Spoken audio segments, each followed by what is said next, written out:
U.S. Air is beginning a campaign to restore passenger confidence. I think just two little words will do that. We've landed.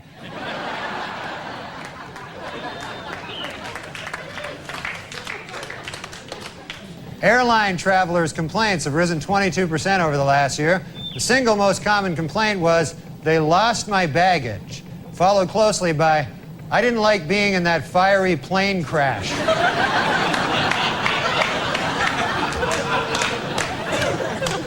A new airport planned for San Diego would actually be located 3 miles out in the Pacific Ocean, built on 40 by 20-foot floating cylinders. It's all part of a plan by city officials to have a huge disaster.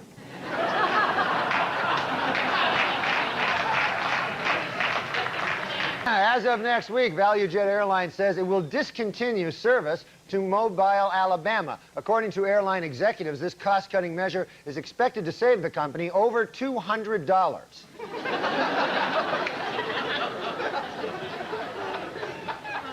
After American Airlines decided this week to cut fares by 50%, the 4 other major airlines said they would match the bargain ticket prices. Also fighting to stay competitive, discount carrier ValueJet announced that it will now accept stolen credit cards and bad checks. Blimpies has started supplying subs for Delta Airlines to serve in its flight, and in return, Delta is giving Blimpies barf bags to hand out in its restaurants. In an interview last week, administrators of the FAA, David R. Hinson, explained why English is the only language used by pilots around the world. It turns out all the other languages are weird.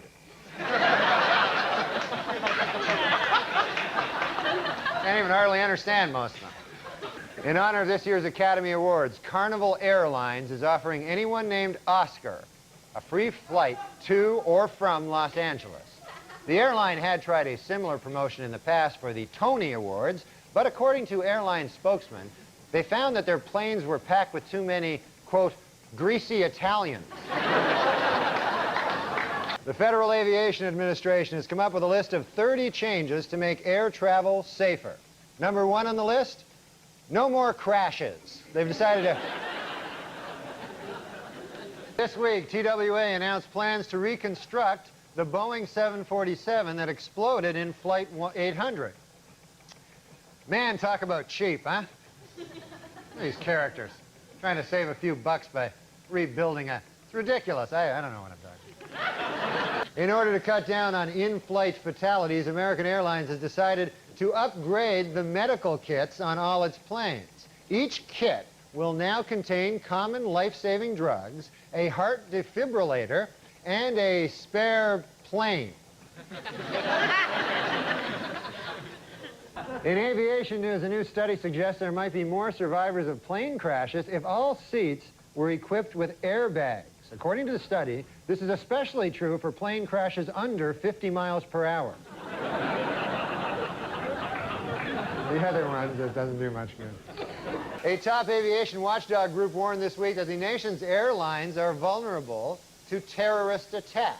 The biggest problem, apparently, watchdog groups pointing out to terrorists that airlines are vulnerable to attack. That's all right. 2 months later, we still haven't found Malaysia Airlines Flight 370. This looks like the work of Joran Vandersloot. Remember that character? Yes. No. You don't remember him? He's one who allegedly, well, he... Now, this is a different Malaysian Air Force joke. The pilot's last words, I've had it with these motherfucking snakes on a motherfucking plane. That could be, yeah, that could be. You're giving me these great jokes, okay. Malaysian Flight 370 is still missing. You know where they're going to find it? The last place they look. Now, is that the best one? Kind of or is this better? There's two Malaysians. We can't That's a joke, kind of joke.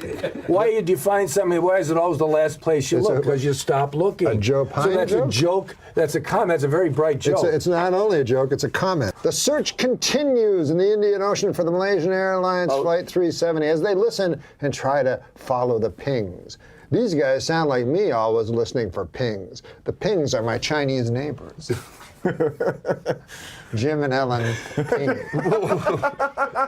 You know, I'm old enough to remember back to simpler, more innocent times when the worst thing you'd hear about the news was hijacked jetliners flying into buildings. Oh, now, Gilbert, you're going to get into trouble again. It takes forever, not forever, but it takes years of training to get a pilot's license. But it only takes a couple of minutes to steal a pilot's jacket and hat.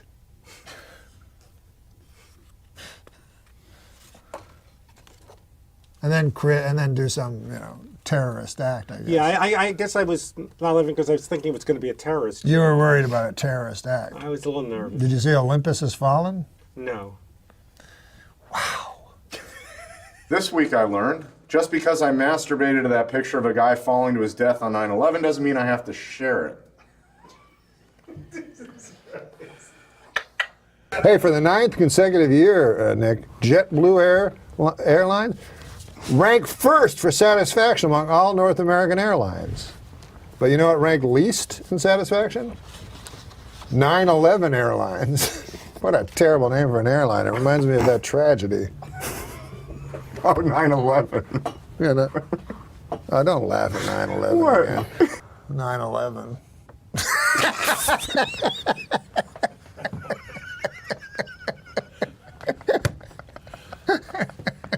I tried to tell him not to laugh. Adam. I know. I walked through blood and bones in the streets of Manhattan trying to find my brother.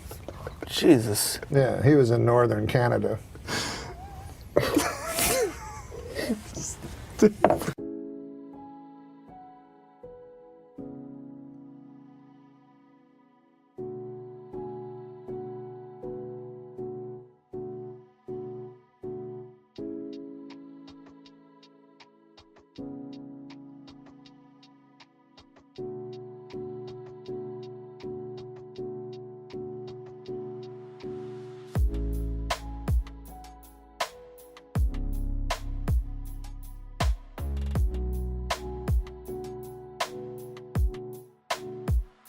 Our guest tonight, the always controversial and hysterically funny Andy Dick. And we will be talking to Andy momentarily, but first, my opening remarks with my trusty sidekick, Adam Egget. Where's Adam Egget? Well, this is odd, folks, and I must say bewildering to me. When I usually look 2 degrees to my right, who do I see but my trusty sidekick, Adam Egget? Well, tonight, no such luck. Wouldn't you know it, huh? Well, this was bound to happen sooner or later. Well, I'm sure he'll be here any second now. It's live. I know what I'll do, what I always do. When I'm in trouble, I read the newspaper. Maybe we'll find out something interesting. Oh, I know what I'll do. I'll read the obituaries. At my age, I'm always refreshing to find out that I'm not in them. It's a joke Milton Berle used to do. So, as usual, the Bard of Avon, William Shakespeare, summed it up best when he wrote, "Life is but a walking shadow, a poor player that struts and frets his hour upon the stage and is heard no more." Well, let us hear, then, from some of this month's most notably deceased strutters and fretters. See who we got here. Ah, Margaret Thatcher, yes, the Iron Lady. She passed over a month ago, but here she is, still in the New York Times obituaries. But I think if you were to open that coffin, you'd find out pretty quickly that she was not made of iron. I don't know if you've ever dug up a month-old corpse, but I haven't. I needed the money. I couldn't sell my blood at the time, or ever, because I have Hep C. But, I didn't have the money, and I wasn't like some people I know who used to jerk off punks for $10 a man. God damn it, it didn't work. I miss Adam Egget. Where the hell is the... He wouldn't be with Andy Dick, would he? Wait a minute here. Adam Egget is a dirty, filthy alcoholic.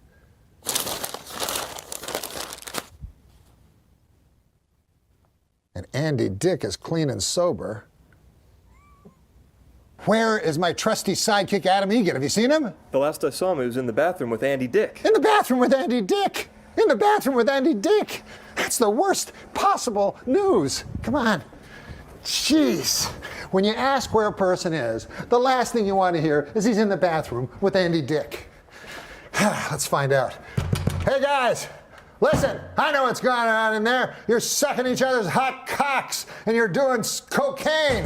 Norm! Yes, Norm, let me in. Let's go. Andy, why are you naked? Yeah. Andy, why are you naked? I think the more important question is, why are you guys not naked? Well, wait a minute, that's a least important question. That's not an important question at all. I would agree. Okay, listen, we gotta start the show. We gotta get out of here, come on. Wait, paint this real quick. Paint this. What? We got no time for that. Come on, Adam. He likes it. Adam, come on! And come to think of it, I got addicted to you. Oh, no, no, no.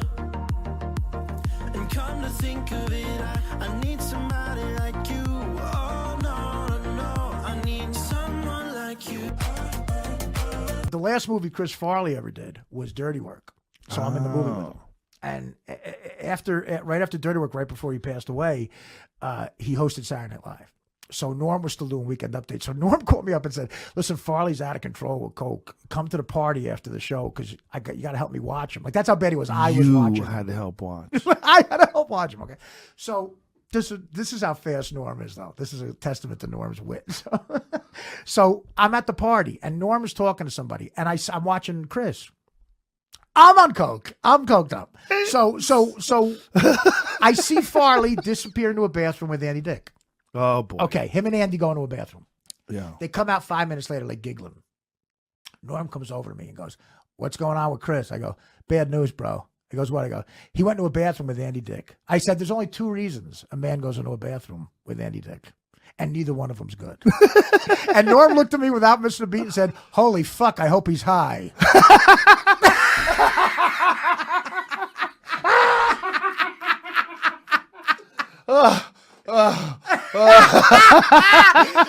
You see Norm say that. He went, holy fuck, I hope he's high. That's a great impression of Norm.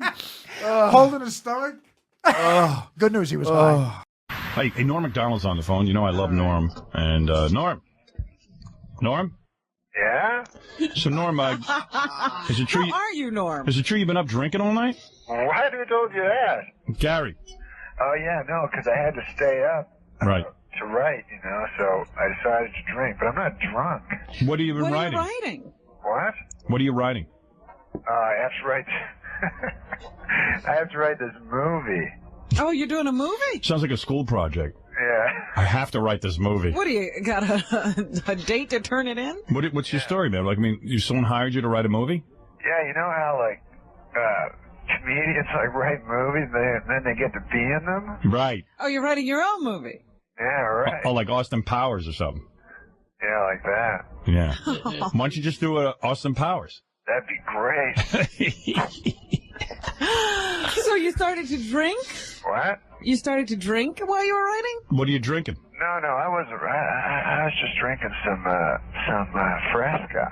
Fresca. He likes to drink. What is in that Fresca? He drinks a beer and then he urinates in the beer bottle. Good Lord. And his whole apartment is filled with beer bottle urination. No, let's forget about that. Isn't that true? No, that's... Tell the truth. You're the one who told me that. What? What? Somebody told me. No, he told me that. Really? Yeah. I thought somebody else told us and he confirmed it.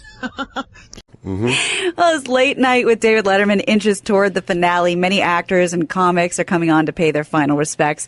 Norm MacDonald closed out Friday's show by doing 5 minutes of stand-up and then paying a heartfelt tribute to his idol, saying Letterman is the greatest talk show host who ever lived.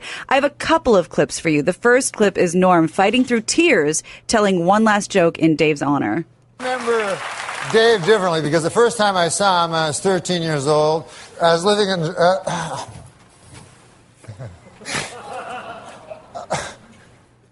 I'm just thinking about all those interns Dave had sex with and feeling bad for them. I went to a talk show they had there, and David Letterman was the stand-up comedian on the show, and I loved stand-up. And David Letterman did this joke that I told everybody this joke. I love this joke. It still stays with me as my favorite stand-up joke ever. So I'd like to do it for you if you'd like to hear it.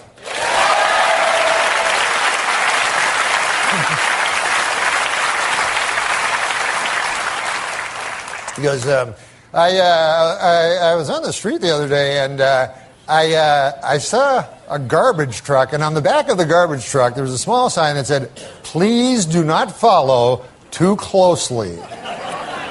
Another of life's simple pleasures, ruined by a meddling bureaucracy, ladies and gentlemen.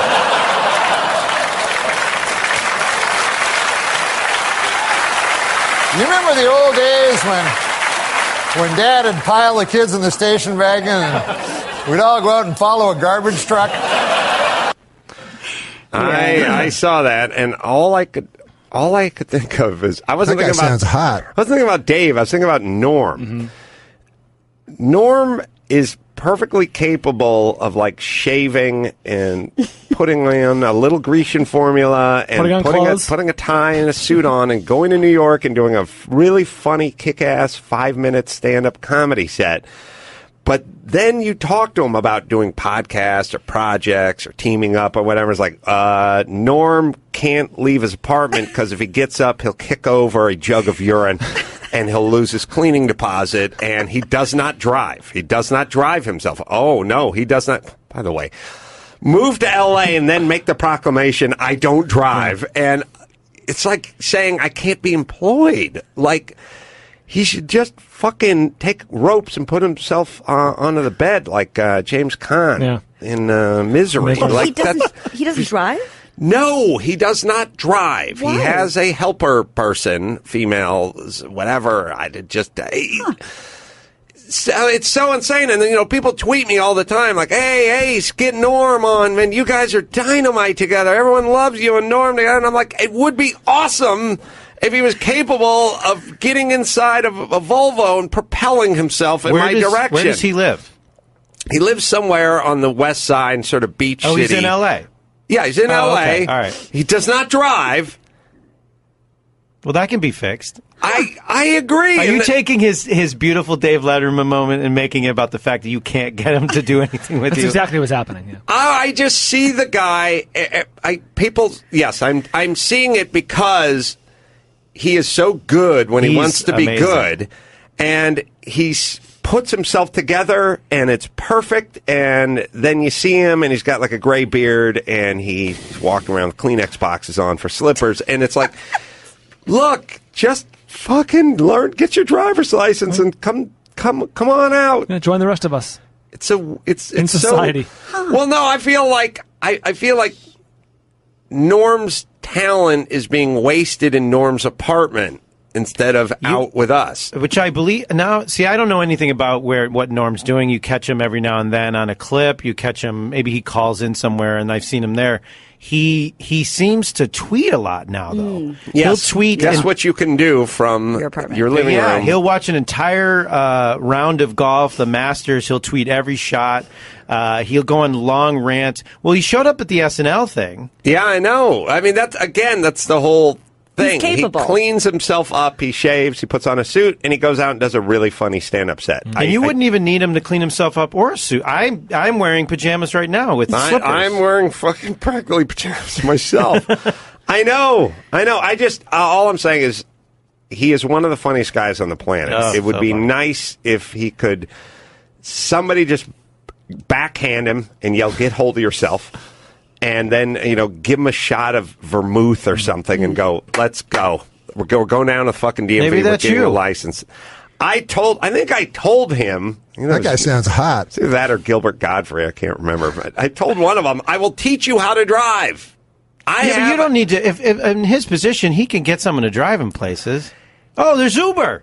I love Uber. Oh, you hate Uber? No, I love it. I just can't. It's impossible. The answer, yes, is you could get someone to do it. Has he never Maybe driven? he just has a social phobia that only goes away when he goes to New York for major television farewells and finales. Was there a driving-related trauma? I don't want to belabor this, but I'm fascinated. No, there are many people that they're allowed to just announce to the world that they're nuts, essentially. and then they can do whatever idiosyncratic behavior they like, and then everyone just sort of covers for them. They go, Gilbert Godfrey or Norm or whoever, everyone goes, oh, well, they don't drive. Well, but yeah. no one ever goes, why the fuck not? I've been driving since I was 15 and a half. It's That's no like big deal. Bill Cosby doesn't have sex with women who are awake. That was his thing. That's his thing. He announced how it is. Maybe That's he his thing. should have announced it. He should have. Yeah, we'd be more forgiving.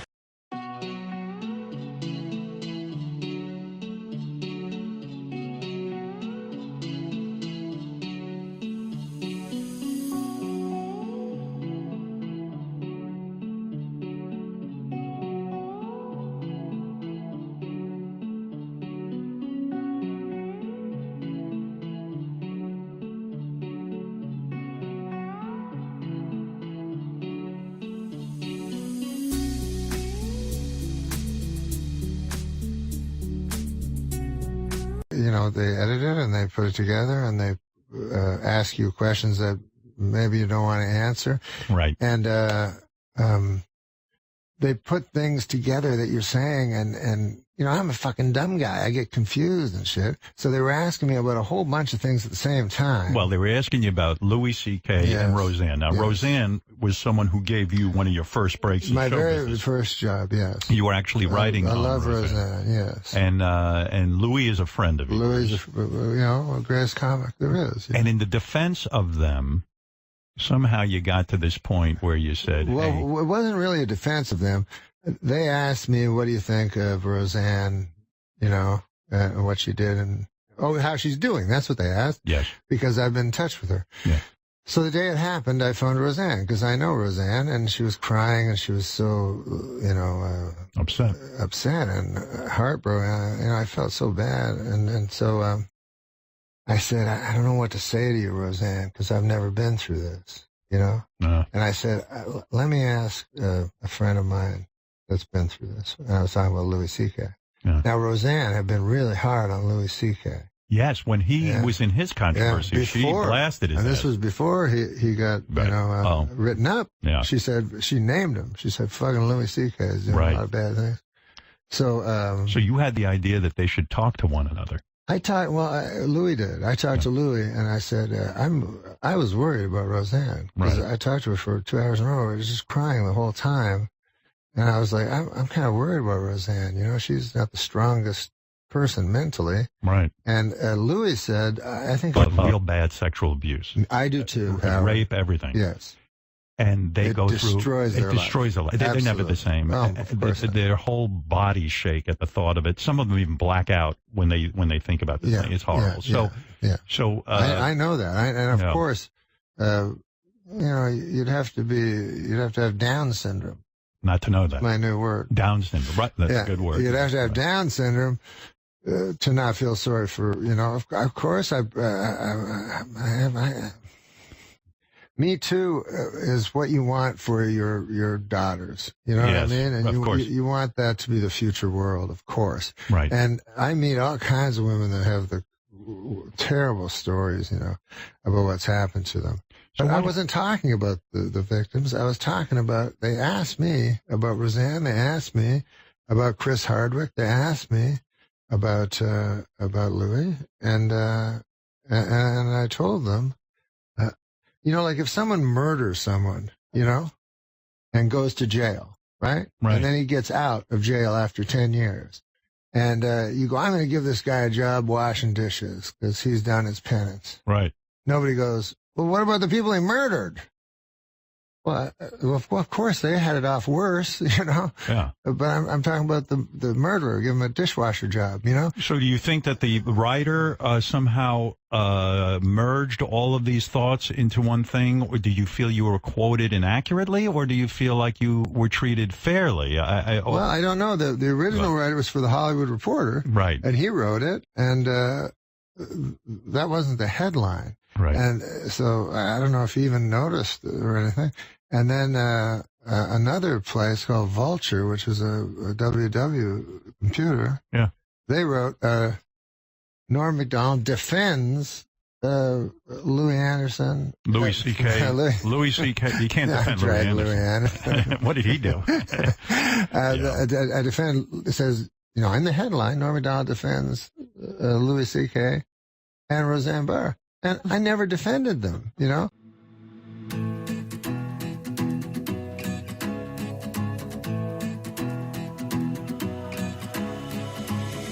I've been searching for what's missing, but the answer.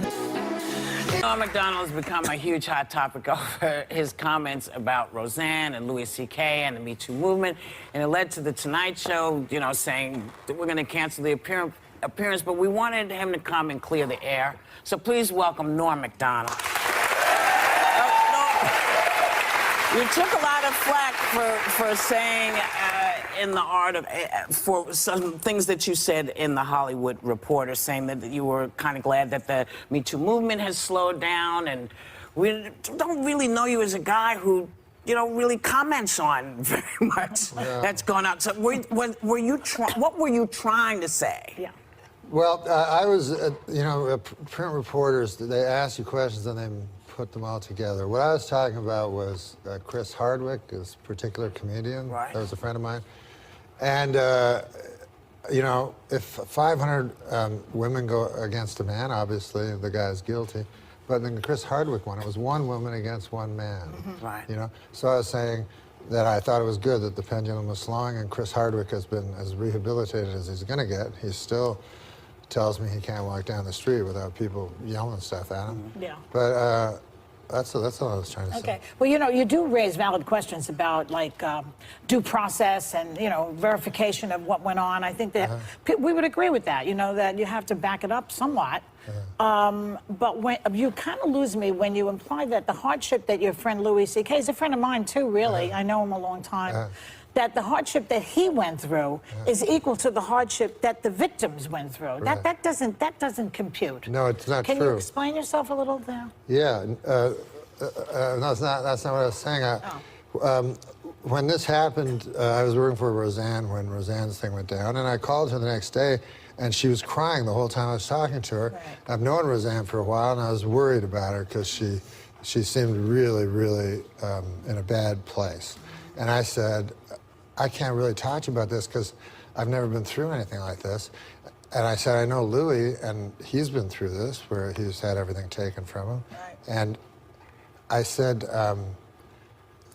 not many of us have gone through this, and so you should talk to each other because and then the guy said, what about the victims? And I said, well, the victims haven't gone through this. I was talking about this particular event. Of course, the victims have gone through worse than that. But I'm going to get a victim to phone Roseanne? No, but that's a good clarification. And that's why it's so important to be able to clarify and to be able to explain, because at the heart of it, I think we are forgiving people. We jump very quickly today, but I do think that we like to forgive. You went on the Howard Stern show yesterday to apologize, and you ended up making it worse because you said you'd have to have Down syndrome not to feel sorry for the victims. Yes.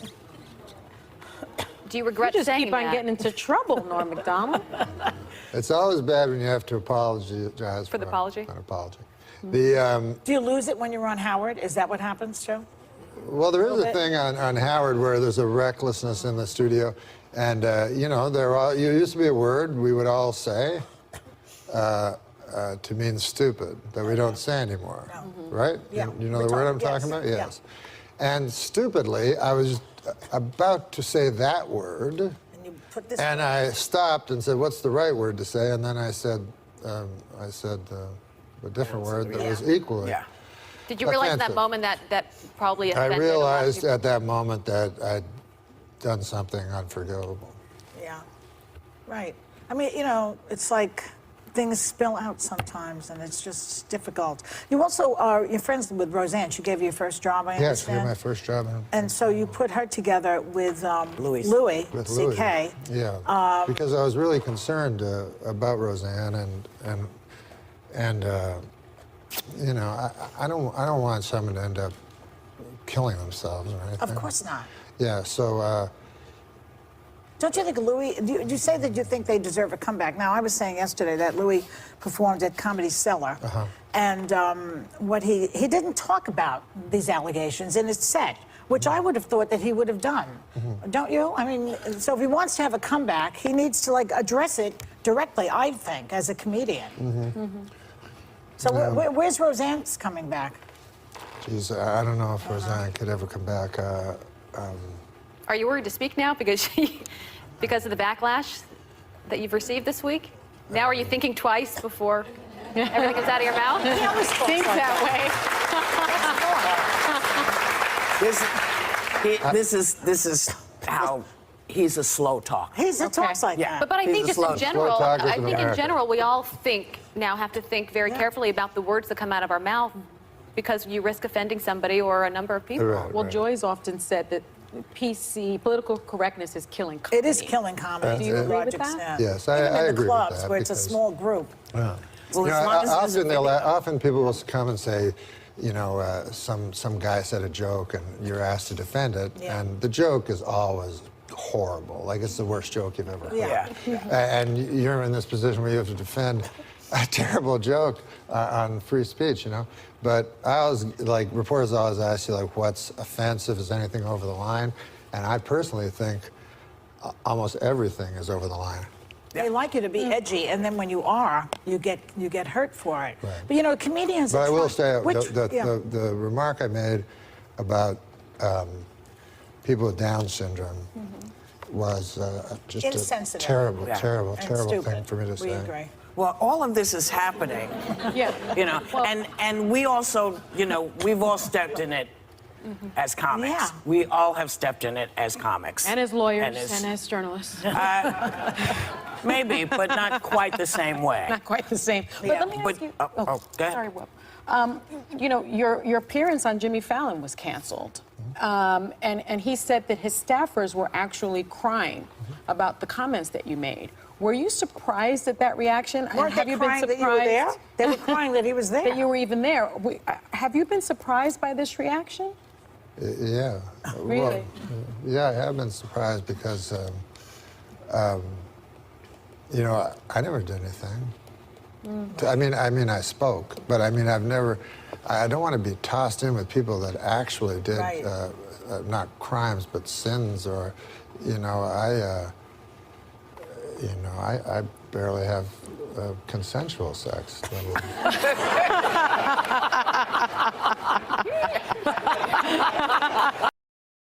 Tonight, Dennis Miller's taking a lavish vacation, as is his wont, so we turn to another Saturday Night Live alum for words of wisdom this evening. Joining us now from Los Angeles, man about town, Norm MacDonald. Good to see you, Norm. Hey, Happy how New are Year you, to Mom? you, sir. Oh, Happy New Year. I hope you had a Merry Christmas. We had a great Christmas, and we were saying Merry Christmas quite often. And in LA, there I mean, I know you've maybe won the culture war, but in LA, it's still a little secular progressive. I had carolers come to my house, and I have a feeling they may have been atheists because of some of the carols they sang. Like they sang, "Nothing rest ye merry gentlemen," and "Hark the Herald Johnson sings." yeah, they couldn't get the God in there, you know, and that's the age we live in, that there are certain parts of the country that just not going to get into the Christmas spirit. Now, are you a Democrat? I love Christmas. I don't like to say I'm a Democrat or Republican because I don't subscribe to either. You know, like I'm very pro-life, but I'm against the death penalty, so I don't know what you'd call that. Well, pro-life means that you want people to live, and if you're against a death penalty, that's consistent. But so you're an independent like I am. You want the best person in. Has anybody? I would vote for the person. Has anybody impressed you so far? Any of the presidential candidates impressed you so far? Yeah, I love John McCain. He was my favorite 8 years ago. But even 8 years ago, he was the old guy back then, so I don't know. I don't know how he's going to fare. But he's spry. You know, he's elderly, but he's spry. You know, I mean, I think he's got more energy than Fred Thompson, who's not quite as old as he is. Yeah, no, Fred Thompson looks like he's always falling asleep. But I do think that if the surge continues to be successful, it is possible that if McCain gets the nomination, that he could actually win. I think that any of these guys could win at this point because it's so fluid. And if you take Iraq, as you pointed out, off the table, you take that away, then the ideologues, influence diminishes and people will have to evaluate which candidate has the best plan. Now, Hillary Clinton, obviously a lightning rod. The Hollywood community is what, 80% liberal, and they're kind of split between Hillary and Obama. How do you see this? You're out there, you schmooze with these people. Well, I've watched Hillary on the campaign trail, and I must say she has some image change or something. She looks to me much more lifelike. And also ladylike. She almost seems like a live lady now. Well, they've softened her image, you know, because she was coming across as a little Margaret Thatcher-ish. You know what I mean? Yes. Do what I say or I'll kick your butt. And now they're trying to say, do what I say or somebody else will kick your butt. Not me, because I don't want to get my hair messed up. But the Obama-Hillary Hollywood conflict, see, they're all liberal, but they just don't know which way to go out there. And I feel their pain, don't you? Yeah, I know Obama this guy's like a freight train. And now that Dennis Kucinich has said that he might throw his support, man, he's going to be unstoppable with that. That's right. So that's at least six or seven votes that Sean Penn. That's the equivalent of me throwing my delegates behind him. Now, when you I think Kucinich is just barely above Ahmadinejad on the polls right now. Yeah, Kucinich and Ahmadinejad are running neck and neck, but we like Kucinich. No matter what you think about his politics, he's a stand-up guy. Now, Miller loves Giuliani. Miller is like Giuliani guy. What do you think about the mayor? Well, he's pro-choice, which is a little bit of a problem with me, but I remember when I was in New York, and my God, he changed that city around like crazy. He did such a great job. And I remember like my friends complaining, they were like, oh, Times Square, you know, it lost all its character. But I lived in New York during that time, and Times Square was just prostitutes and junkies and serial killers prowling arcade. I mean, there was, you know, it wasn't character. It wasn't like... That's the liberal platform. They like that Junction. stuff. Right, it wasn't Petticoat. That's secular progressive heaven you just described there, Norm. That's what they want. Come on. Yeah. It's diversity, man. It's diversity. Norm MacDonald on demand. Yeah, that's right. Norm MacDonald. Thanks for filling in for Miller. We appreciate it. Happy New Year to you, Norm. When we...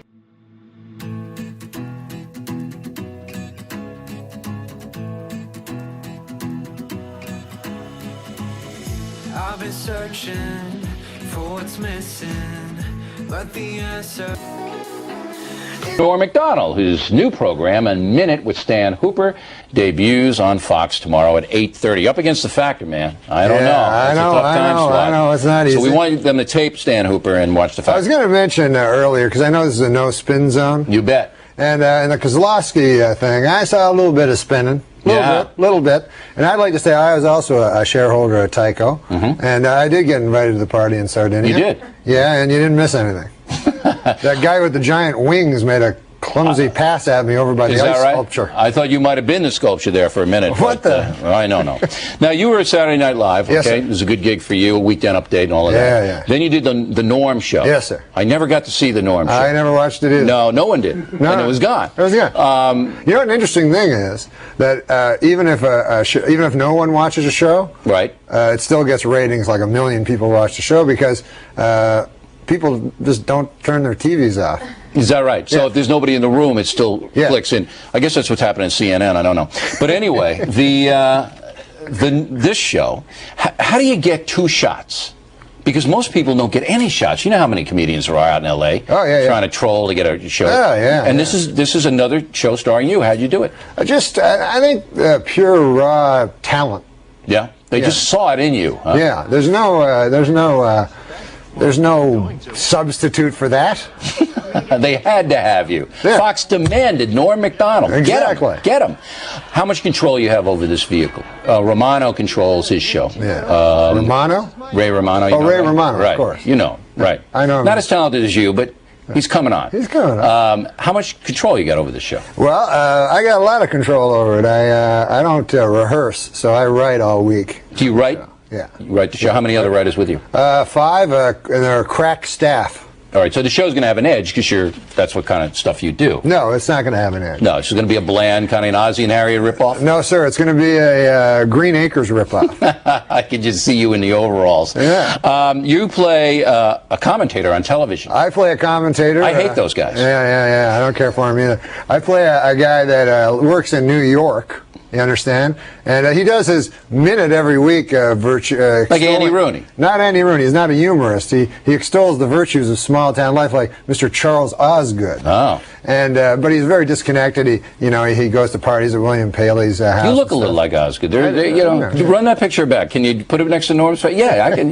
That's you in 8 years after you work for Fox. That's how you're going to age. Okay. Believe me, I've been here 7 years. That's how you age. I don't look like that. I'm trying to look like that. So you moved to a small town in Wisconsin, right? Yes, sir. Okay, and that's going to be funny. I'm going to be amused by that. I'm not going to spin you. No, you're not going to care for it at all. All right, now you hit it big, and then you get the residuals and all of that. The Simpson money rolling in. Yeah. You don't hit it big, you care? Well, first of all, I believe the actors in the Simpsons. I don't think Bart got 1 penny of that. No, but the guy who did his voice. Oh, I'm sorry. Yeah, I get a lot of money after that. Do you? But I'm not in it for the money. What are you in it for? The money. I am in it for the money. I know you are. I was going to spin. Yeah, no, you can't. This is the no-spin zone. I know. I keep forgetting. You can use that in Stan Hooper if you want. The no-spin? Yeah, you can use that kind of stuff, and I won't demand any money. Okay, cool. Saturday Night Live, do you watch anymore? Yes, sir, I do. You do? Is it as good now as when you were there? No. Because you're not there. Basically, because I'm not there. Right. But you do watch it. Yeah, I watch it. Because I've lost kind of contact with it. I mean, I think it's maybe a generational thing. It is a generational thing. I'm 61 years old, young. I say 61 years. Right. I say 61 years experienced. Mm-hmm. And when I watch the show, I don't even know what they're doing parodies of, because they're doing parodies of like MTV shows that. Yeah, I mean, they're Jewel. They're making fun of, and I have no idea. Yeah. So I'm sitting here. Yeah. When you do this Fox show, if it is successful, are you going to change? Am I going to change? Yeah. Are you going to be the same guy you are now, the humble guy? I'm going to be the same dirty son of a bitch as I am now. Right. Thank you. This is live tonight. We appreciate it. Well, that's not swearing. No, of course not. No, that's just I think Fox. That's part of the. That's Fox. We're going to see that in Stan Hooper, aren't we? No, we're not going to use such language. Right. Norm MacDonald, good luck with the show. When I first came to Hollywood, my goal was just to get my name on there. You know how they write the names on the Comedy Store? Like, I got my name on. You got on how long ago? Yeah, about a year, almost a year ago. A year ago. Yeah. I'm 61 years old. I never got it on there. You never got it on at all? No. We'll make that happen. I don't think so. I'll bet you we could.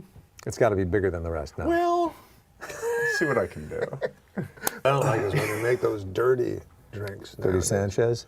Dirty Sanchez. That's what you drink. What dirty drinks? No, they say like pink pussy, like the pink pussy. You don't have to be dirty, but the guy doesn't realize there's a TV camera aimed at him. This is like your little brother. God damn, man.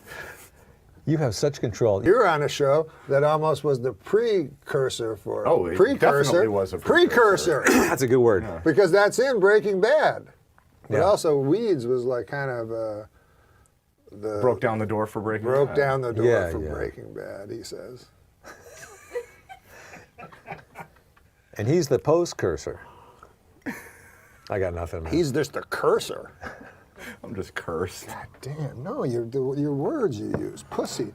You can say. What was another dirty drink? What were you thinking of? You know me, I don't know shit about golf. $25,000 a week he costs. Is that right? He says really. Well, we also have to take a break.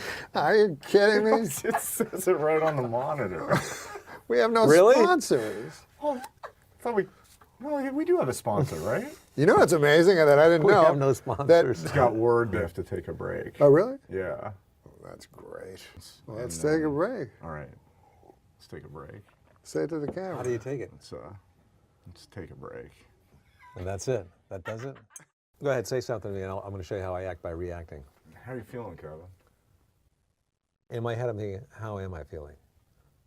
All right. Jesus, that was good. I'm not finished. Oh. Yeah, I'm all right. You?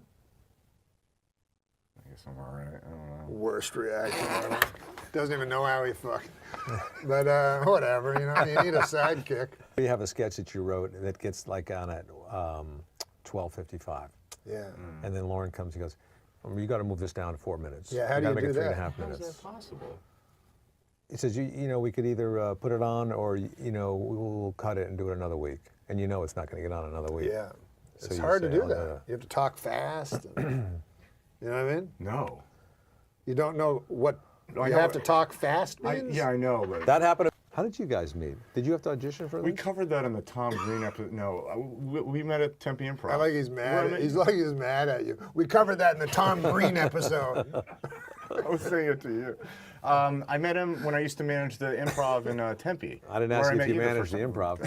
I just asked you where you met him. He's good with that. Wasn't Kippadata the guy who went over to? No, that was Kelly Monteith. Kelly Monteith, another one. He But went these guys over- were all like established when I came in. What's his name from Richard Chicago? Lewis.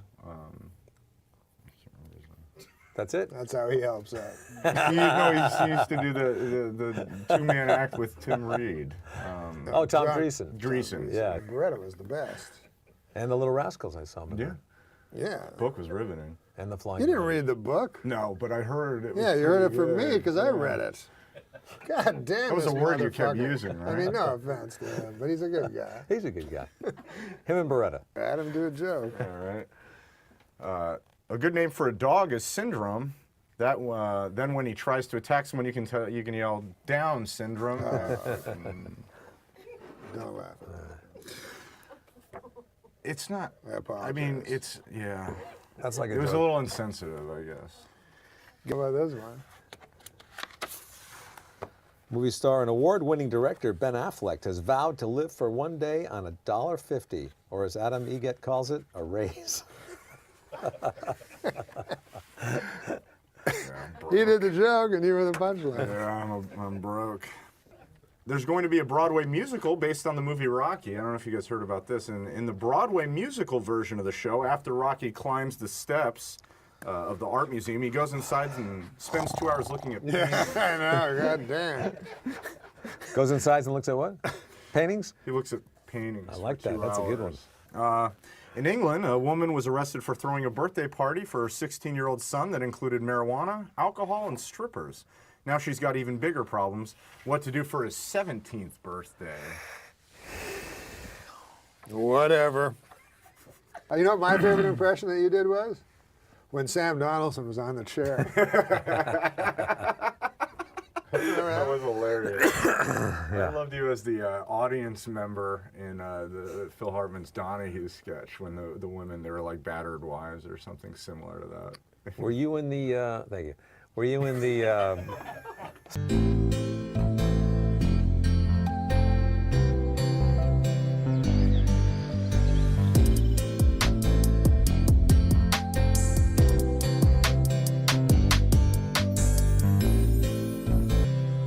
Thanks so much for calling in, Super Dave.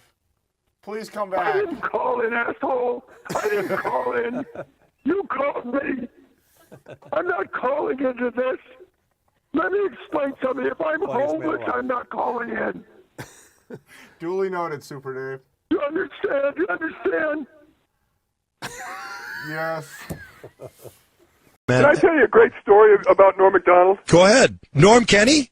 I don't know what the story is. Oh, it's the dog story in Vegas. Here now is a dog story about Norm in Vegas. Go ahead. It's the greatest story in the history of the world. Norm's in Vegas, and they give him a massive suite because he loses about $11 million a minute. Yeah, and that World Series of Poker kind of stuff, right? No, that was well before that. Okay. The World Series of throwing away your money. Oh, and now for the World Series of throwing away your money, here's Norm And MacDonald. he has an associate named, can I give her name? Sure, yeah. No, Lori. I'm not going to give her whole name. Lojo. Okay, so we got her whole name. And she's adorable. And her family's listening. Right. And she has a dog a little bigger than my tennis shoe. And so we're going downstairs so Norm can lose some money. And Lori leaves the dog in the suite. When we come upstairs, the door is open to the suite. And it's impossible to get in unless you have a key. So obviously the dog had opened the door and left. because he was fed up waiting. And the entire inside of the suite was on the floor. Wallpaper, lights, pillows, stuffing, everything. Yeah. And the dog was downstairs in the jail with people, with other guys, with drunks and stuff. I'm telling you the truth. I'm telling you the truth. Norm, is this true so far? What? Norm, is this true so far? It is true, and then what happened was there was a band of gypsies in the next room. Don't hear that name in here. Yeah, they're lurking at the outskirts of town, but they must have gotten this suite because they pretended to trip down an escalator or something, and they were going to sue Lori Joe's dog for emotional distress. The Don't you love gypsies. having to go downstairs and bail this dog out like you would a gambler or someone who tried to steal? The dog was in jail. Is this your dog? And they have video of the dog in the jail cell trying to escape. I've seen the suite. I mean, I can't even. The wallpaper doesn't come off a wall in Vegas. He took the wallpaper off, and he had watched everything he could watch on television and left. What kind of dog is this, Norm? I don't know. It was a boxer. What was that dog? Wow. Because you know how boxers know how to, they throw up their hands, so he was able to open the door from the inside. Yeah. I'm sorry, I'm confused. Where did the gypsies come in again? They were living next door. Oh, they were okay. trying to sue everybody. All right. So the gypsies were living next door. You don't believe this story, and it's 100% true. Well, Norm, I believe. I don't believe Super Dave. I believe Norm. The dog got loose in the hall and traumatized a gypsy child. Well, what happened is a gypsy child opened the door, and the dog was walking down the hall with a couch. A gypsy child. Hey, where's my couch going? Who's got my couch? That dog is taking my couch. Oh, my God.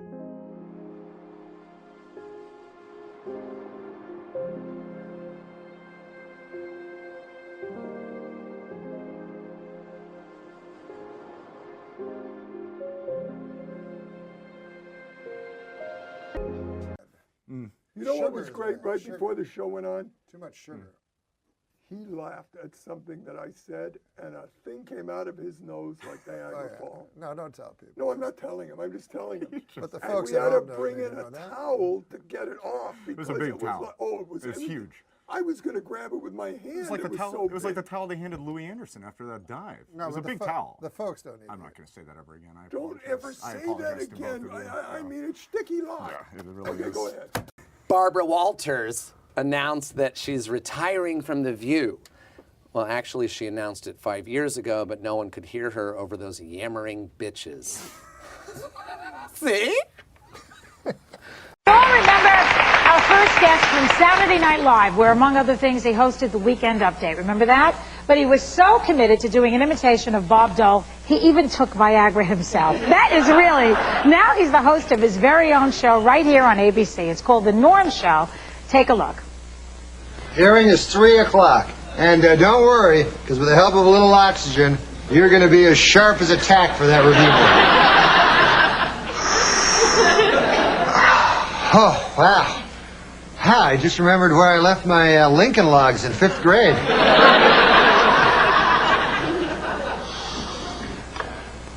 In 1938, I killed a hobo.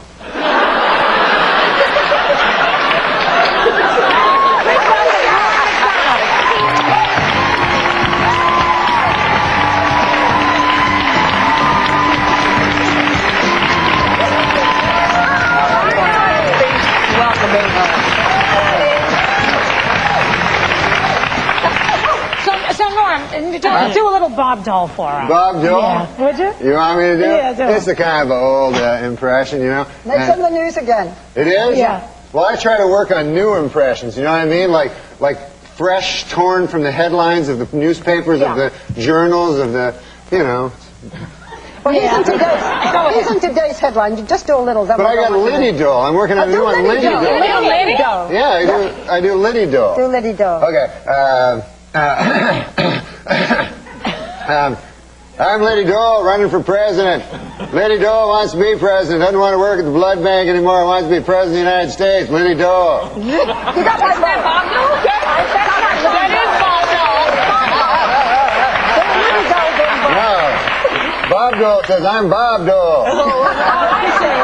This is Liddy Dole. I'm Liddy Dole. You're sick, man. Yeah. Very good. And you know how sometimes, like, when people are married for a long time, they start to sound like each other? I think that's what happened with Bob and Liddy Dole. You are really wild. I mean, you're wild in that show, and you're wild in person. What? Yeah.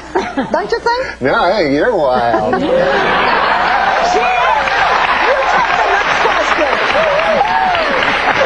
You take the next question. You hear us talking about the Friars Club roast and everything, and you know, Joy is the queen of the Friars Club. I went to that Friars Club once. I never seen a roast or anything like that, Joy, but I went one time. I loved playing poker. I had a bit of a gambling problem for a while, and I couldn't get enough poker games, right? So this dude, he told me, you gotta go to the Friars Club, man. There's a big poker game there, right? I have to talk to 4 people there. So I go to the Friars Club. Barbara, are you listening? Yeah.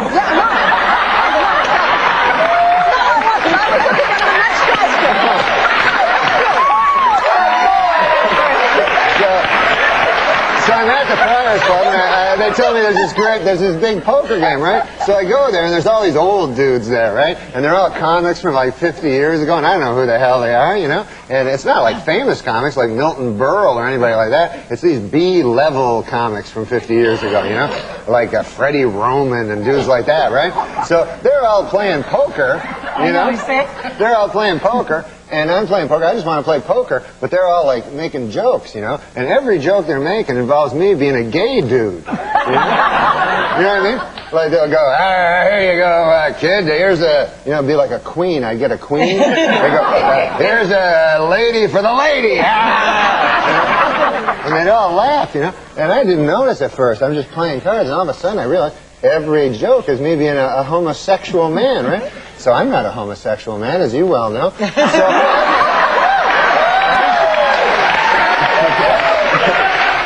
definitely not. You're not. yeah, I'm not.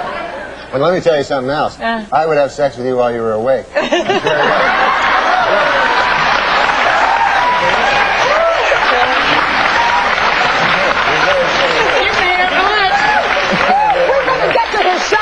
Such a novelty for me. Go ahead. No, there's no story. It's just, and then I'm playing, and then all of a sudden, this old dude next to me goes, kid, just you gotta show him what you're made of. You insult them too, you know. So I'm like, oh, so there's an old dude. There's like 70 years old. So I go, hey, there, old dude. You probably have had a few guys. I've had sex with a few guys, right? And he goes, Well, let's get back to story? So that's the story. You know what? Okay, so I guess you don't need a punchline. No, you don't need a punchline. This is the new comedy, Joy. No punchline. If you think this one is funny, then you have to see the Norm Show. Now, I have to actually write down your character. It's a tax-evading former hockey player sentenced to community service as a social worker. Yeah, that's right. Yeah. You just couldn't come up with a guy named Joe. No, it's this person here. Yeah. But I'm told, even with this comic timing, you can't remember your lines. I can't memorize stuff. You know what I mean? I'm not good at memorizing. We only have 1 minute, by the way. You can read. So what do you do? He wasn't holding up that finger, so go ahead.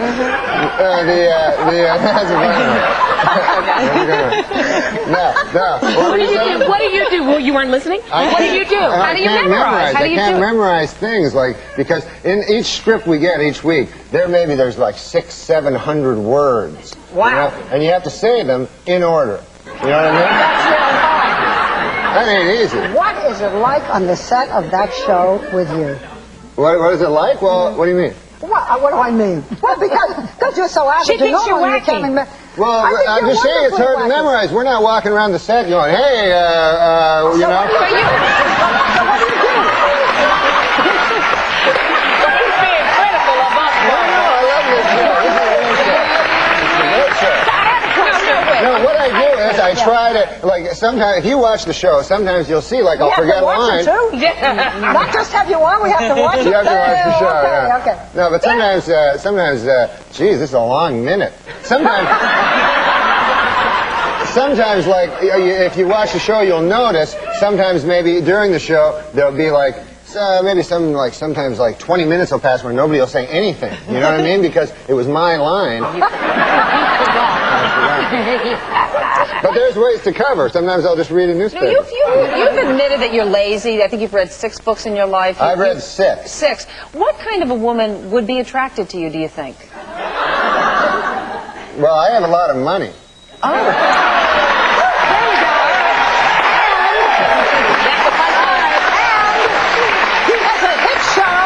That they just announced yesterday when we all pranced before the advertisers. I got Barbara renewed for yesterday. next year's. Yeah, we did. Yeah, we did. remember? And I have forgiven you for all those takeoffs you did on all of us very serious news people. Oh, on the Saturday Night Live program? You were brilliant. You were. You were brilliant. You're No, sweet, you right? were. You really were. Tell us about your garbage collecting day. Joy's book is great. Did you read it? Oh, absolutely. Thank you, That was a very Thank fine you, Norm. book. I really enjoyed Joystick. that. Say the name of the book. Enough already. Joystick. We're coming back at the last segment. We're talking hot topics, and we're going to be discussing Star Wars. Do you want to stick around and join And us? action figures. Great.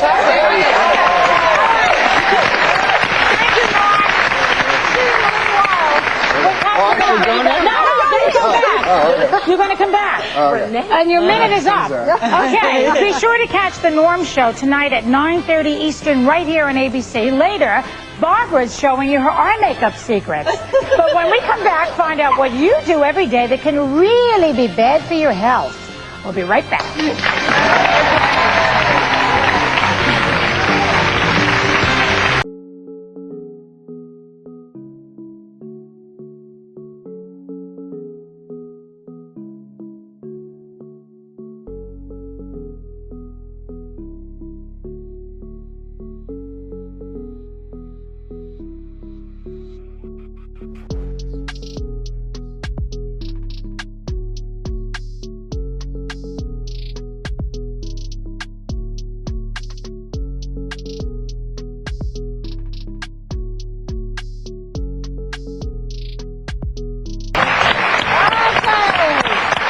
Go, girl. Where was her? All of us sitting here instead of being at home. Anyhow, so unless you've been living under a rock, Star Wars. I do not understand why people stand in line for days and days and days. They can't see the movie in 2 weeks. I mean, they don't have jobs. In any event, so I went to see Star Wars. I have never seen any of the Star Wars, and I felt terrible about it until I learned that I never saw seen it. it. Never saw the first No, one. I never saw any of them. No. You never saw anything? No. You never wanted to see Star Wars? No, I never liked them.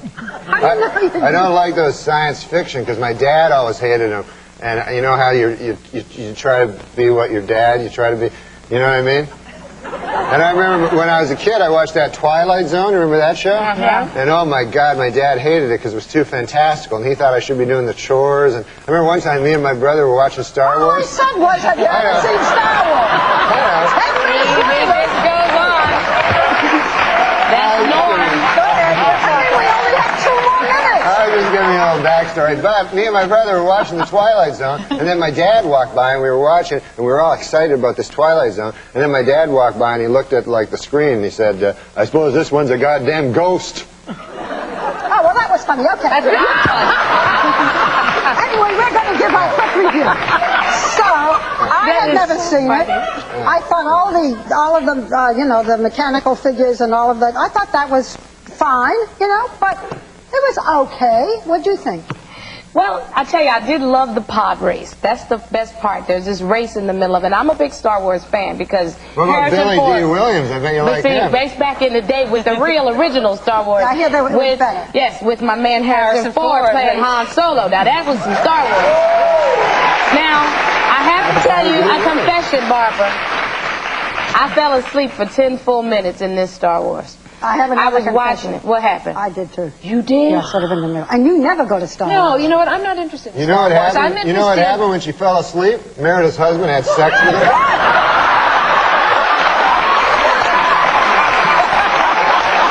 You weren't supposed to tell. Yes? You might get a little of that if you weren't so busy fondling what these are you action doing figures. with I mean, that? really about. No, well, you know what? There's a psychiatrist. Is it from Harvard? I think it is. Who's been studying these figures and noticed that their muscles are getting bigger, and boys have body images. They don't talk about it, but they do body image problems. And part of it is because of these action figures. They see these and they want to look like them when they get have bigger. the same problems as girls. So Yeah. what are you doing with that poor action figure? Oh, I'm fighting. I am Tom Glab, and I will beat you. Dennis, did you ever have a body image problem? Yeah, or do you because I'm now? really, really thin, so I always wear like lots of clothes because I'm ashamed of my thinness. No, seriously? Yeah, look, you can put your whole hand around my wrist. See how tiny it is? Most boys are built That's not good thin. for a boy. I mean, if you want to look like this, boys now know that if they want to look like this, they have to take steroids or turn gay. That's how you look like this. But you're very tall. I was going to take the Doesn't that make up steroids. for it? What? You're going to take steroids? Yeah, but then I found out, you know that they shrink your testicles? Did you know that? I swear thought to that was God. the fun part. You know what? If you look at this little action figure, I'm telling you. Unfortunately, we're out of time. Oh. Too bad.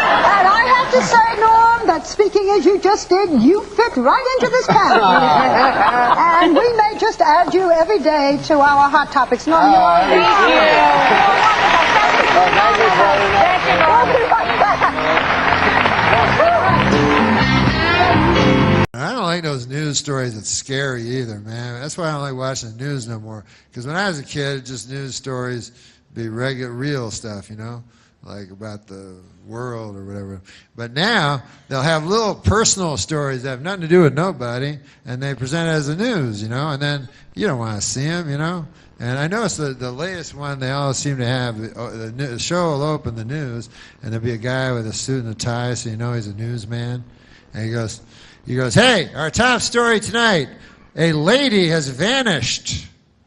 And you're like, oh, yeah? And they go, yes, she's gone. Yeah, oh, yeah? Do I know her? No. You never heard of her, but we're going to tell you about her. We got Bill. He's on the outside. They have one guy inside, one guy outside. Bill, what's going on? And then Bill's outside. He's like, yeah, the lady vanished. Her name was Janice, and nobody can find her hiding her hair. Her car was found in the car is fine. It's in the Burger King lot, but we can't find the lady.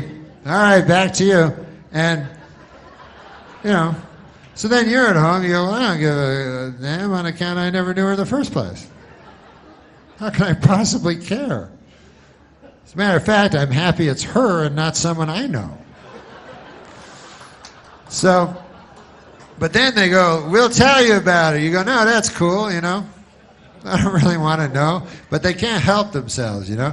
They go, here she, oh, hey, Bill, you still outside? And he's like, yeah, of course. And they go, we understand you have some friends, Janice, to tell you about. Yes, we've been talking to some of her friends anyways. Turns out she's a good lady.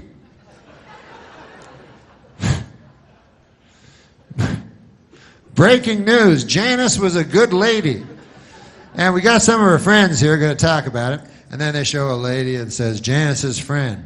And she says, oh, Janice, man, she was the greatest. She was the kind of person where you could walk into a room and she would light up the whole room. You know, it was amazing. She didn't have a light or nothing like that. She would just somehow, through sheer tyranny of will, she could make a room light up. Some of us thought it was supernatural, but. And then this is other Janice's friend. Oh, Janice. She was the type of lady I remember that you could always turn to. You know how sometimes you want to turn your neck, you know, because you're having troubles. You want to, you know, or your neck hurts, whatever. But when you turn, the person you most want to see in your eye line would be Janice, you know. And then, if you say Janice's other friend that wasn't one of the first two. Well, Janice, she's the kind of person, you could be talking to your best friend the whole world, you know, and then Janice comes in and goes, screw you, I'm talking to Janice. You know, you go over to Janice. She's a better person than you. It's Janice. And so then at home you start to get invested in Janice. You start liking her. You know what I mean? And every day they show you more about Janice. You know, and they show different home videos of her. And you're like, hey, honey, look. Oh, I like that hat she's wearing. She's eating a piece of pizza. You know, and you start really liking her. You know, you go, man, that lady's nice. I'd like to meet her one day. I forgot she vanished. Oh, well, they'll find her. I'm sure of it. And then you get hope, you know, and all you can think about is Janice. You know? Your feverish dreams are commanded by Janice's spirit, you know? You can't even think right, you know? And every day you're turning on the news, man, what's going on with Janice? And they keep going, telling, you know, and things progress, you know, and Bill's still outside, and he's like, we're still looking, it's been 3 weeks now, but as we speak, everyone's combing the woods behind me as we speak, and then you're at home, you go, oh, no, not the woods. You don't like to hear that. Nothing good ever happens in the woods. I've seen enough of these stories to realize that Janice is not going to come bounding out of the woods anytime soon. It's like, hey, what's going on, everybody? I was just taking a stroll through the woods. What's going on? Why are you taking pictures of me anyway? What's going on? Now, if they find you in the woods, generally, they find you in one spot. As a matter of fact, exclusively, every time, if you're found in the woods, you're found in a shallow grave. That's the way it works. I don't know why, but I've seen enough Bill Curtis specials to know that shallow grave is where you want to end up. Certain things you don't want on your death certificate. One would be shallow grave.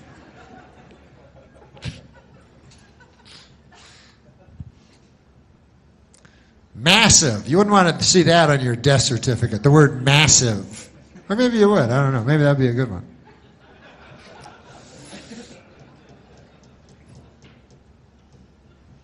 What about complications? That's the one that always confused me. I'm like, what the fuck?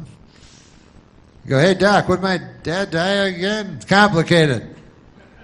It's complications. He died from them. Well, how'd that work? You told me it was going to be a simple operation. Yeah, we thought it was. You're not a doctor, are you? It looks simple in the book. But once we cut him open, man, a lot of red stringy stuff in your dad.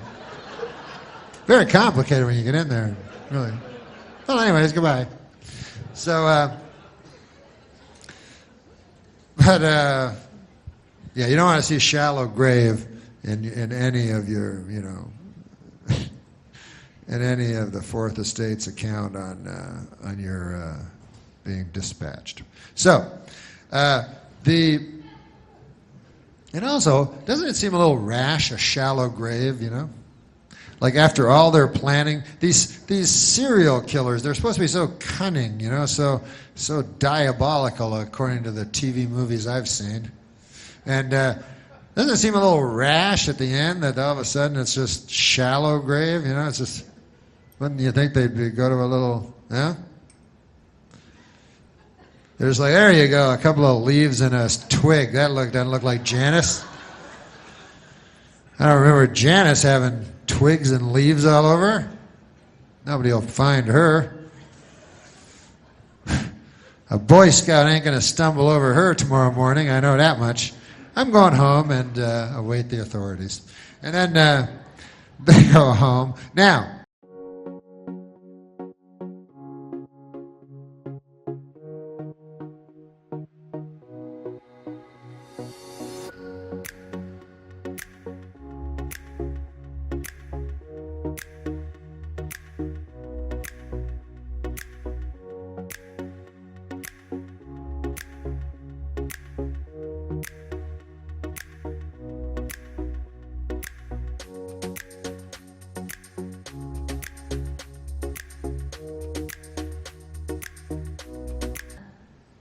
I would, if I ever did that, and I would never slaughter and kill a woman. I want you to know that. I know I say that now. Who knows? You know. Can't predict the future, but I know there's not a river long enough that does not contain a bend. But I believe right now I would not slaughter a woman.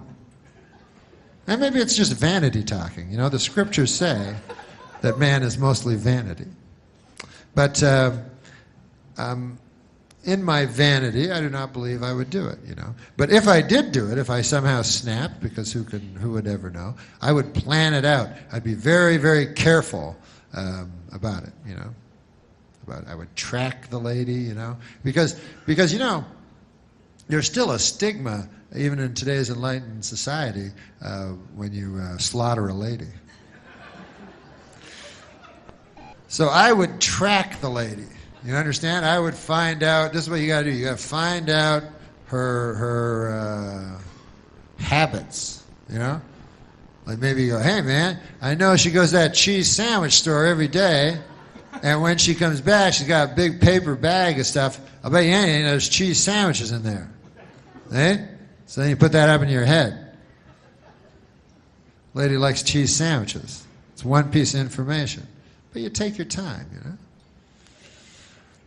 Then you notice, you see another pattern. You go, hey, every Wednesday night, that lady goes down to the gymnasium and plays basketball with other ladies, which is fine nowadays.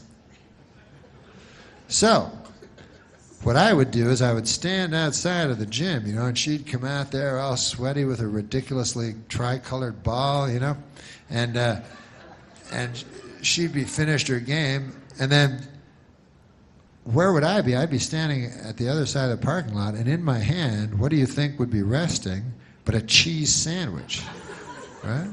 So then she'd go, hey, what's in your hand? I go, what, nothing? She'd go, yeah, there's something in your hand. I go, there's nothing in my hand. I don't know what you're talking about. She'd go, there's something in your hand. I'm not blind. I see something in your hand. I go, there's nothing in my, oh yeah, this. Oh no, it's just a cheese sandwich. What, why, you like them or something? I got a whole bunch in that van over there. Yeah, that craziest looking van you've ever seen in your life. It's right over there. You want to go through? You want to get some? And by the way, if you ever do this, and I don't think you ever should, you don't have to have cheese sandwiches in the van.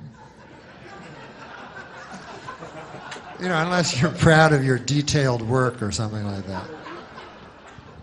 I don't want you to go, if you're a frugal serial killer, I'm the last that would advise you to throw away all kinds of money on cheese and double the amount on bread, you know? Should bread and cheese cost the exact same amount of money? But anyways,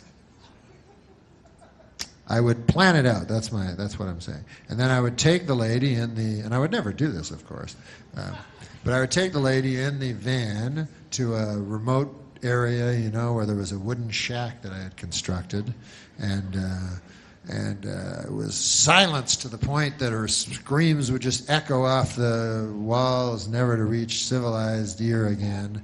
And then I would do whatever it is that they do that gives you that godlike power, and then I would take her to the woods and I would bury her in the deepest grave ever. That would be most of my plan. The grave. Like 2 years before I had selected a victim, I would be working on the grave. I'd get 50, 100-foot grave. As a matter of fact, if I had any sense in my head, as my dad used to say about me, I would start digging the grave now. Just in case, because you never know when you're going to snap, you know. I should go home and just dig a big, deep 100-foot grave, you know? And worst case scenario, like my dad used to say, hey, a little hard work never hurt anybody, goddammit, you know? And best case scenario, I slaughter a lady and get away. If you're gonna slaughter a lady, and I'm completely against it, It's much better to slaughter a lady and get away with it than slaughter a lady and not get away with it. That's just, I don't know, because I've not done either. You know, I would have to talk to one of you that have done both to really get an answer. But I would suspect, like anything, not getting caught, you know, is the better choice than getting caught. Well, you talk about like someone who stands up against the greats with a singular voice. All you need to hear is one. It's like those great jazz musicians. You can tell the difference between Dexter Gordon and John Coltrane, you know, and just in a few notes, whether it's and Norm MacDonald's one of those guys who would just, you could tell a joke, they could get nothing, and then he could tell that same joke and murder with it, all because of the way his incredible, unique delivery. And there was an innate sense to him of what was funny. And an impeccable timing that was just, you know, the best form of it was for stand-up. Also, conversation. I mean, just to be in a room with him, to be on a plane with him. As a comedian, then do you learn from each other as far as that goes? Do you kind of like, okay, he told this joke this way, and you kind of like that friendly competition, and you know who can tell the joke better? No, it's like tennis. It's definitely like tennis. I mean, you want to play with somebody better than you. And Norm was the funniest guy in the room. Norm wasn't necessarily the one who got always the biggest laughs from the audience, but from the comedians, we knew he was a particular genius, you know. Norm would have this incredible ability to tell a joke and you have no idea where it's going. And then you get lost and you think, oh, man, I know where this is going. But then the next thing you know, you forget. He was a master of turns and sleight. And like, you know, last time I performed with him in 2016, I didn't know it was going to be the last time I performed with him. I just found that out in my old pictures. And he was like about ready to light a cigarette, and then he would tell a joke.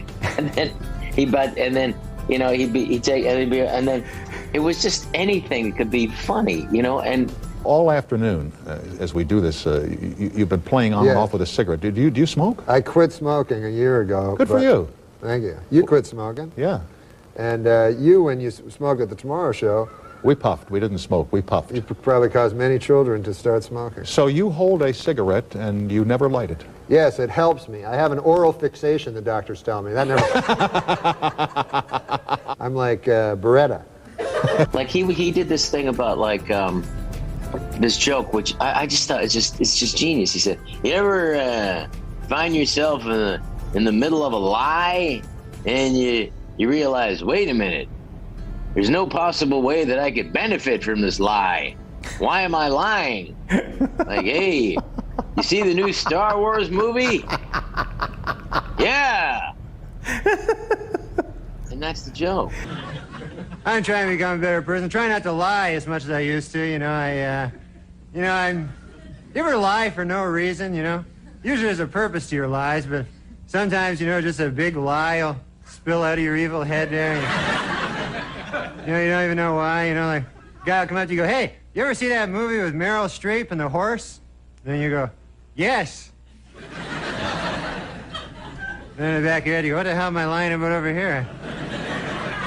I stand to gain nothing by this lie. The hell am I thinking back here in my head? It's the timing, it's the idea, it's the pause, it's the kind of, you know, he was very proud of the fact that he would always play, you know, he was the smartest guy in the room too, the most well-read, you know, and maybe I would read one book on an author. He read them all. Yeah. And, but he always said, you know, these guys are trying to play more than you. The audience don't like that. They don't like that. They want somebody that, like, you know, Charlie Chaplin was the biggest star in the world because he was less than everybody else. He said, look, you know, look at that guy. Yeah, my life's tough, but look at that guy. And he's right. Yeah. And that was a big influence on me. But I will perform this weekend. I was thinking about not coming out. Just like, but I don't know. Norm wouldn't want that. I'm going to go perform and dedicate it to Norm, and I'll do some of Norm's jokes. You know, really smart. You know, he was like a math genius, and he was extremely bright. so one time we were doing a show in Biloxi, Mississippi, and I'm not like him at all. Except if you say to me like, you can't say that or talk about a certain thing or don't say that, I'm like, well, now I have to. It's just kind of your instinct as a comic to bug people, you know? Right. Like, don't do that. It really bothers me. And then you're kind of a jerk and they're like, oh, you mean like this? So we were doing a show and I opened for him I did about, I guess, 15 minutes or 20. Then he headlined. But it was for a, what do you call it?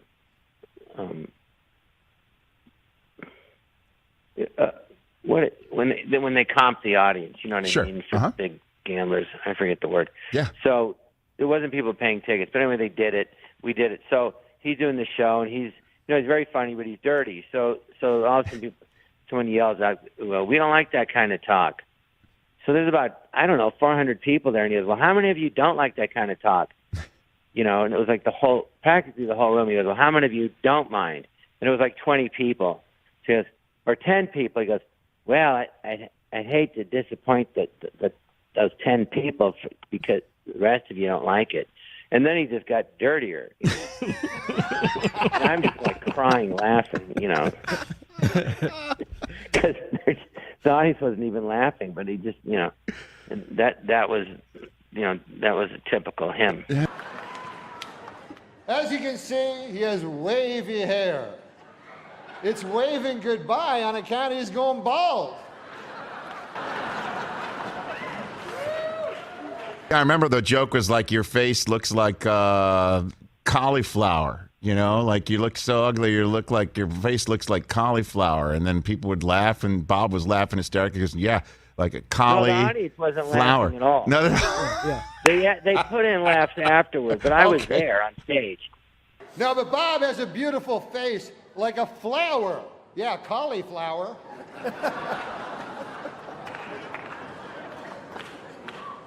No offense, but your face looks like a cauliflower. I mean, I was there. I'm like dying laughing, you know. Yeah, I was there for the ESPY Awards when he hosted. And a lot of ESPN executives were white-knuckling his monologue the entire time. And when he told the joke about Charles Woodson winning the Heisman Trophy. Great, Manny. He became the first defensive player to win the Heisman Trophy. And congratulations, Charles. That is something that no one can ever take away from you. Unless you kill your wife and a waiter, in which case... all bets are off. Did they laugh? Well, there was a lot of, I think, sort of whoa and nervous laughter, and then cutting away to athletes who were just like shaking their heads like they didn't know what to do. They had no idea what to do with their faces, you know, at that time. Right, it's like that. And he you know, you take a big risk when you do that. I mean, he did that at the casino. We were banned I couldn't work there for 5 years. Really? Are you serious? Mm-hmm. He got banned from that casino in Biloxi, Mississippi? For 5 years? And he was gambling, and he got caught counting cards. Oh, there's that, too. Well, I mean... So the combo...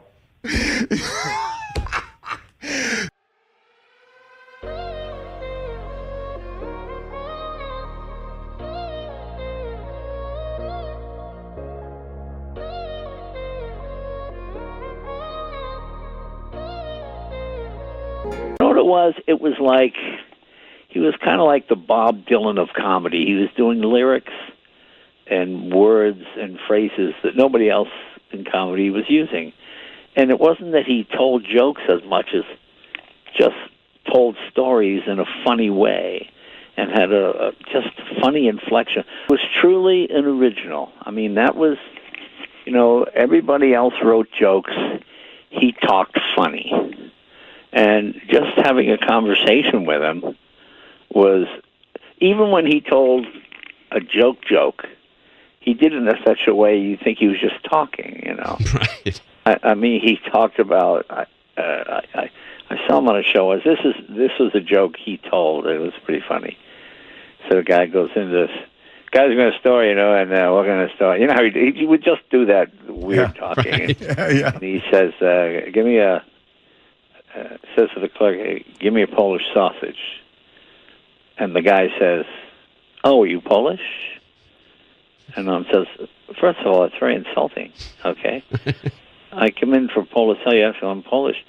He says, you know, if I came in and asked for a pizza, would you ask I'm Italian?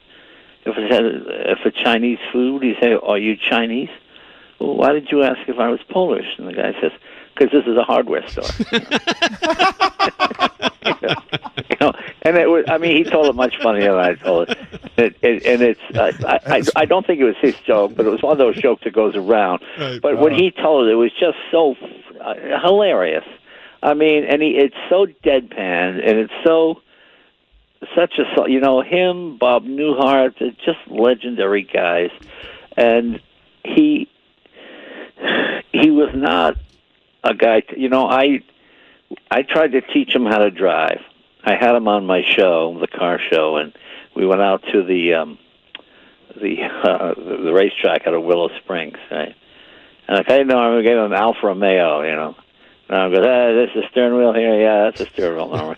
Okay, and I'm riding next to him. And he's going 18, 19 miles an hour. He goes, oh, this thing is pretty quick. I go, no, it's not. No, I'm only going 18 miles an hour. I never knew how he even got around L.A. because he never drove. So this was before Uber or anything, you know. Right. No, you would always ask friends for a ride. Always. Yeah. So I said, well, no, let me show you what it can do, you know. So I get in the car, I go a little fast. I'm going 25, 30. He's going, hey, whoa, hey, slow down there. Hey, take it easy. Hey, take it. I go, no, we're going 35 miles an hour. We're on a racetrack. There's not even another vehicle on the course. And he was hilarious. And he was, at one point, he got it up to 50 miles an hour. He's like, oh, this is really flying. Hey, we're really moving here now. Hey, you know, that whole thing. And, you know, he was just great. He was just great. Still have your foot on the brake, going to put it in drive. All right, let's proceed forward. By pressing the gas. Yes. Take your foot off the brake. Just lightly press the gas, right? There you go. There you go. There you are. And obviously turn the wheel right to go right. Yeah, okay. My God, I'm a good car driver. How do you get around L.A. without a driver's license? Uber? So Uber must be like a godsend for you, huh? Yeah. Oh, my Lord. Wait. That's not the... Okay, that's great. You know what happened there, Jay? You were going 24 miles an hour. Was that it? Yeah, you're going 24. I confused the brake with the gas momentarily. Oh, okay. Yeah, that's not a good thing, dude. Well, look, you're going 47 now. This is a new record. It's a new record, man. This is fun. Oh, my Lord. Wait, Jay? Okay. You're doing all right. He was, if you didn't know he was Norm MacDonald, you think he was just some sort of odd character, you know? Right. But truly a character in the best sense of that word. He was a great impressionist. He did a great Burt Reynolds. Oh, that was brilliant. Oh, yeah, right. I mean, right down where you thought, is that Burt Reynolds? Hey, check out the podium. Look at this. Mr. Reynolds has apparently changed his name to Turd Ferguson. Yeah, that's right. Turd Ferguson. It's a funny name. Great. He did a great Letterman. I'd never seen anybody do Letterman. And he did a great Letterman. It was really, really, I think even Letterman was like, whoa, you know. Hey, you got any gum?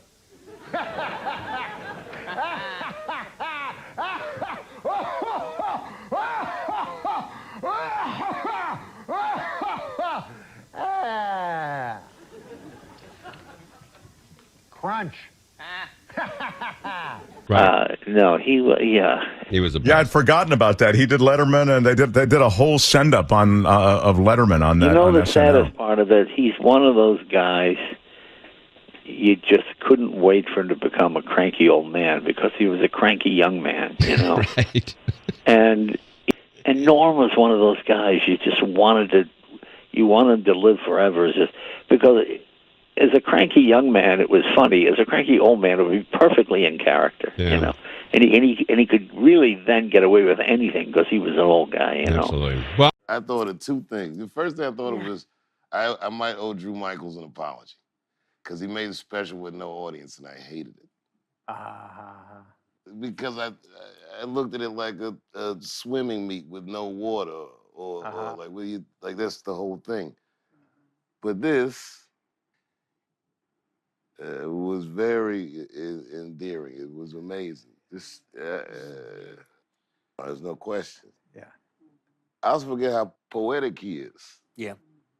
You know, with Norm, like, I didn't know him that well in the 90s. And then when my dad died, I had to do a movie with Norm. And I tried everything to get out of that movie because I was inconsolable. And I couldn't get out of it. And working with him was the greatest thing that ever happened to me. It was like he was the right guy at the right time. I was inconsolable. Did he talk to you about your dad a lot? Or what did he do? Never came up. Uh-huh. He just made me laugh. Yeah, right. He just, and it was, wistful and musing. And Norm is, you never knew he was setting something up or not. We were just hanging out, and all of a sudden it'd be like this punchline out of nowhere. But it started to become like a work was like a church I go to. Like I couldn't wait to get to work and just hang around this guy. That's sweet, and I knew he was special. Yeah. And I've known people for years and years that didn't make me laugh as much as he did in that 8 or 10 weeks. So he's like a real special person to me. And the way he's funny, I just never seen someone get at it like that. And I feel like he landed the trick. Yeah, His timing is like a drummer's. It's like a jazz drummer. But what would the timing have been with an audience? Still perfect? I can't tell. He's so nice with it. I feel like it looked like it was supposed to be that. I can't. It's hard to explain it. This is like listening to a good book on tape. Yeah, it's really. Yeah, that's good. It reminds me of what I liked about him.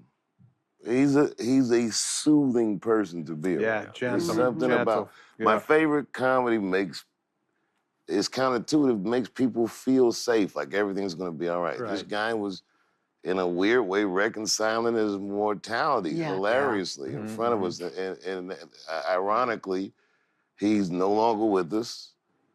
We're sitting in the aftermath of the life of Norm MacDonald, watching like him be incredibly alive. How would those have registered in front of a live audience, do you think? Not one of the suckers' mother's tits would kill. Oh, well, that would have murdered. He had a bunch of things that would have murdered. Yeah.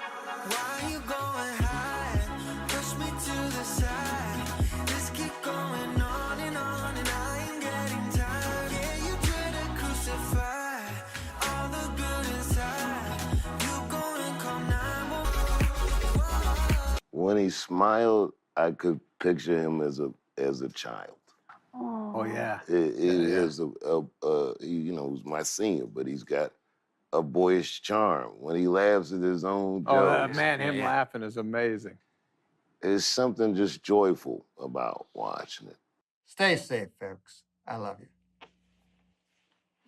I would drop the mic, but I paid for it. That was sweet, man. Holy shit. Tearjerker ending. Fuck. Yep. Why did you leave Indiana? Because I had worked at a television station for 5 or 6 years, and I was getting tired of that. I mean, it was fun being on TV.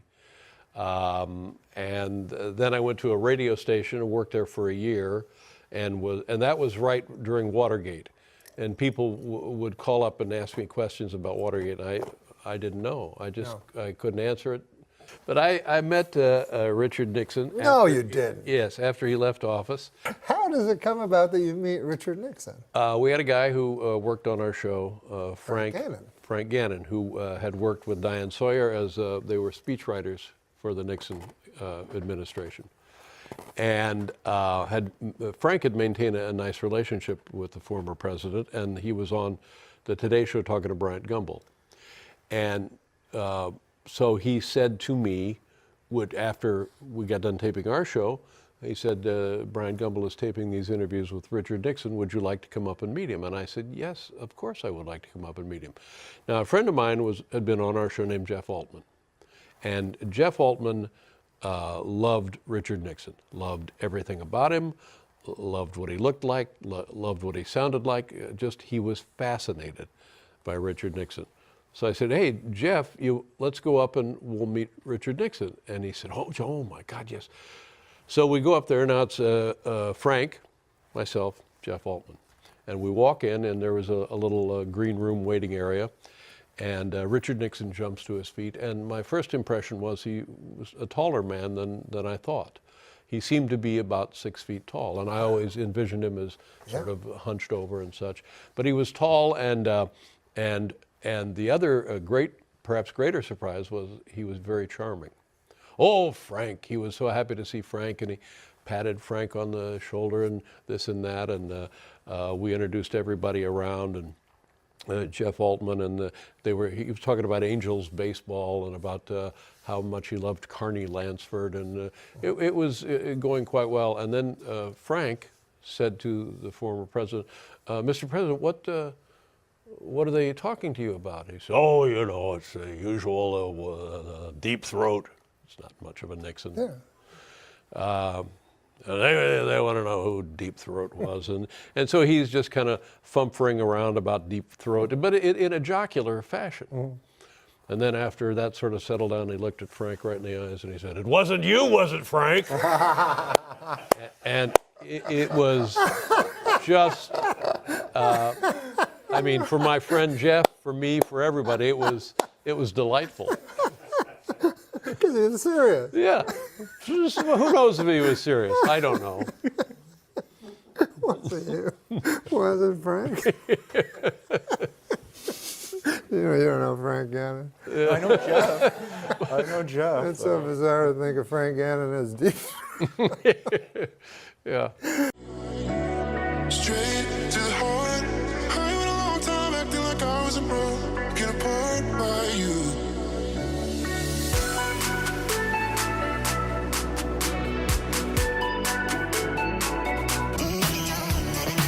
Says now when Howard Hunt and G. Gordon Liddy broke into the Watergate Hotel, they were wearing wigs and listening devices. And Richard Nixon goes, well, I suppose you could say they were wearing listening devices, or perhaps you'd call them hearing devices. And wigs. But I'll send one joke and you can make a determination. So he said, remember the joke he did about Dahmer, where he essentially reads the UPI wire copy of the Jeffrey Dahmer trial, and it's so grim. I mean, it could not be grimmer. It's like Hieronymus Bosch sort of, and he disemboweled the young boy and ate the entrails, all that stuff. And it gets to the end of the joke, and Norm says, in his defense, Dahmer said he started it. It's such a Norm. Hire him on the spot. Hired him on the spot. Yep. Put him in a room with Drake Sather, the great Drake Sather, who was on that Young Comedian special with us. And they tinfoiled the window shut like Elvis. They both smoked Smicks. Nuts. And the head writer would go over and ask him for jokes at a certain time, and they bridled at that. And I said, listen, these guys are rare avis. Think of that as a orchid hothouse. Those are two geniuses. You can't ruin the humidity in there. So I said, I went over to Norm and Drake and I said, listen, guys, I'm not going to take your best jokes. I don't want to know your best jokes. I need some 6s and 7s for this monologue. Because Norm would write jokes that I'd have to hand back to him. They were so brilliant. I said, I can't tell. I'm not going to take this joke. This will be what something and Drake too. He was a stone killer. So they said, fine. So at 1:30, it literally is like the food slot in Papillon, where the jokes would slide out into the door. And out of 12 jokes, some of them were so crazy that you thought, I'm going to go to hell just for seeing this joke. And then a couple were just they were two brilliant minds, and you know how they love to be left alone. Do you know the comedian Drake Sather? Sure. Well, he's your half a man. They were roommates. They were office mates. Shit. They were office mates at Dennis Miller. We were really good buddies. But we figured we'd try to figure out how to write a movie. Yeah. So there was this course. I told you this, right? I think so, yeah. There's this course. Robert McKee taught this course over 3 days at UCLA. He's like the most He's the hackiest, the worst. But the most famous. How to write in $3,000. Yeah, exactly. So it's 10 hours a day. So me and Drake we're fucking lost immediately, like an hour in. We don't know what the fuck anybody's talking about. But he started the thing, you know, by saying, he said, you know, it's all about story. You know, he goes, we all know people. It doesn't matter the contents of the story; it's how you tell the story. We have all met great storytellers, you know, and it doesn't matter what the story is. Like, because we've all met people, you know, the worst thing could happen to them. Like their child could die, you know, but they tell the story as nothing. Meanwhile, another woman could be telling a story about how she missed the bus that morning, you know, and just captivate you, you know, with all the details, you know, and it'd be fascinating. So then for the whole rest of the 10 hours, Drake kept turning to him and he'd go, hey, Marjorie, I don't mean to be insensitive, but that story of your boy dying, bit of a yarner. I don't know if you've heard Mabel's story about getting on the bus this morning, but might pick up a few pointers. And then you just do different variations of it all day long.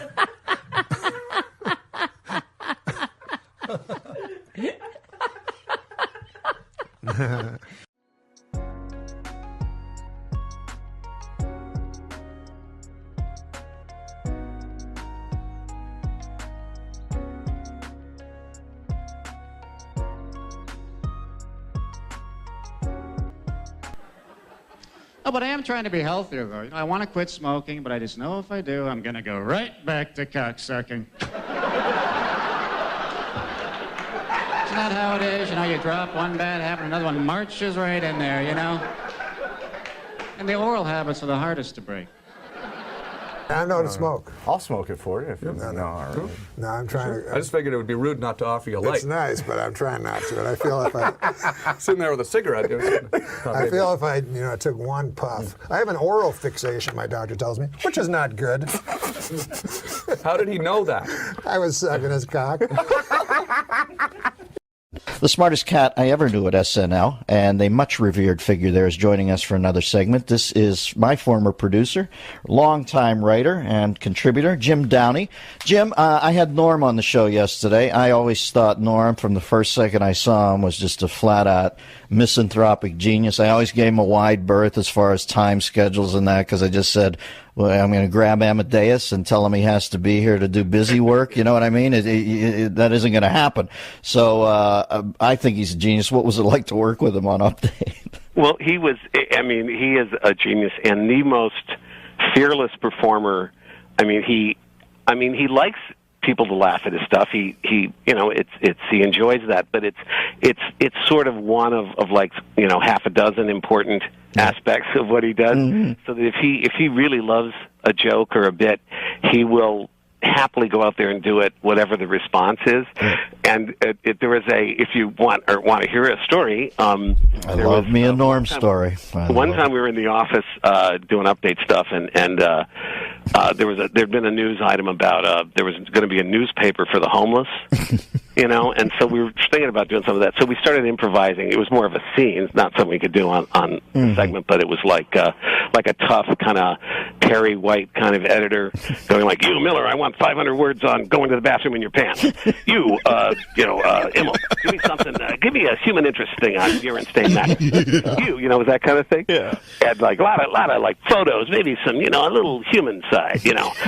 What are pets, that kind of thing. And so nothing came of it, and I sort of forgot we had the conversation. And then the first meeting we have after the summer, Norm comes in and goes, "Hey, Downey, remember that that thing we were talking about there with the remember that thing with the newspaper for the homeless, that thing, the homeless newspaper?"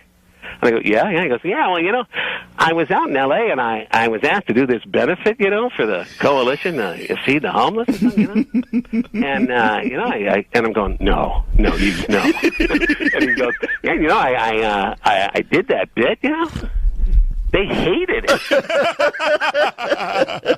Hated it. All right, you tell me now. That's the Andy Kaufman part of the joke, or is he actually surprised that they hated it? That's what I can't quite figure with. I know. Jimmy calls in here periodically and says that he has bought a puppet and he wants to work material out on the show. And I'll say, well, tell me about the puppet. And it's an old man puppet who's a Holocaust denier. And it's obviously just Norm sitting at home talking as Norm. He makes no pretension to a puppet voice. I know. And I think he's Andy. I don't know. I view a lot of Andy Kaufman in there. It's just he also would like to. One of the things that he would really enjoy just getting into a character, and then you could not get him out of it. Like he liked doing old man stuff. Yes. Like being an old geezer and complaining about aches and pains and stuff like that. And then you go, okay, Norm, now seriously, now we actually have to talk about it. He'd start doing stuff about rheumatism and things like that. And you just had to plead with him to just stop. But he was on his own kind of set of rhythms. The speed with which he would take his sport coat off at the end of his Letterman impression always I would watch the thing just to watch, because Letterman's so ill at ease with show business, always makes this conscious show of getting rid of the sport coat at the end of the show. And when Norm picked up on that and did that as impression, God, I fell out. You know who I learned a little bit about that was Norm. And of course, Norm's a little crazy, but Norm, a big host would come and we'd all get all hopped up, like, okay, Rosie's gonna bring in big ratings. Let's get our AP. Where's my goat? I'm gonna throw out a goat. And Norm would sit there in the pitch meeting. We'd all be dead serious. Will would throw out, I'm going to do a cheerleader. Right. This one and that. And Norm would be like, yeah, I got a sketch where, you're going in your pants, and you're just walking around, and you're like, I'm the guy with the in my pants, I hate this guy, and you look at him like he was nuts, but he knew what he was doing. Norm knew exactly. Listen, one of the single funniest things I've ever seen in my life is when he did Letterman, how quickly he would throw the sport coat off at the end of the sketch. Nothing made me laugh harder than Norm doing Letterman. And I said to him, what's with the sport? You know how Letterman, how ill at ease he is with show business. Yeah. Norm said, that's all I had at the beginning. The essence of it was his discomfort. I said, this guy's a freaking genius. He is a genius. He would warm up the crowd. Now, when I would warm up the crowd, I would warm it up like I was playing the Garden, and I wanted to teach everyone a lesson. If I'm cut from tonight, I want you to know I should have been on. That I was a badass. Yeah, I'd warm up the crowd, kill. Norm would go up behind me, and he'd go, hey, Jim Brewer and these guys, he's got all these great impressions, So I said, well, I better learn some impressions. So, are you guys all ready? This is my newest impression of these. Now, a lot of, because here's Ed Sullivan. And I'm like, he's really going to do Ed Sullivan? Like, why would you? He goes, Ed Sullivan introducing the Beatles. And he goes, ladies and gentlemen, it's the Beatles. Well, I got to work on that one a little bit. I see you during the show. He's got a little Andy Kaufman in him, Norm. He likes to frustrate, titillate a little, but then periodically he'll say something like, I feel sorry for the homeless guy's dog, because the dog's thinking, this is the longest walk I've ever been on.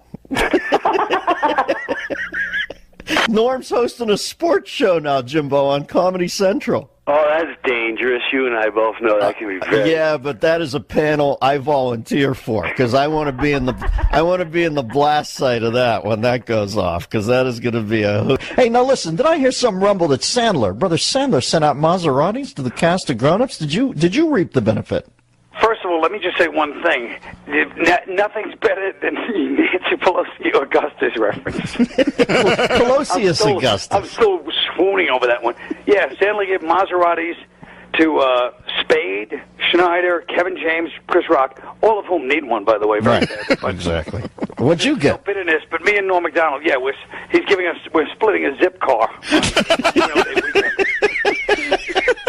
And you split a zip car with Norm. It's like having one of those, those Christmas trees the drivers have that smells like North Slope Sensimilla. Yeah, this car. I don't know. They must have been smoking pot in here or something. Norm cancels on us once every 2 weeks, and I almost enjoy it more than him showing up at this point, because he always wants me to talk to some ventriloquist puppet that he says is on the phone. A Holocaust tonight. What has happened to Norman? And then when he sees you, he's going to go, how come you never have me on your show? Nope. We tried to get you on. What? Nobody funnier, though. I mean, you got to give it to him. Nobody funnier. That guy, if I'm in a room with him for 10 minutes, they got to put the paddles on me, because I flat... Now, you're a young iconoclast, Norm. You know, the kids, they get you. What? I was going to wear a suit, and I don't need to. I like this whole D.B. Cooper look for you, man. This is... Now, is he the guy that jumped out of the plane? No. He's married to Alice Cooper. Now, the thing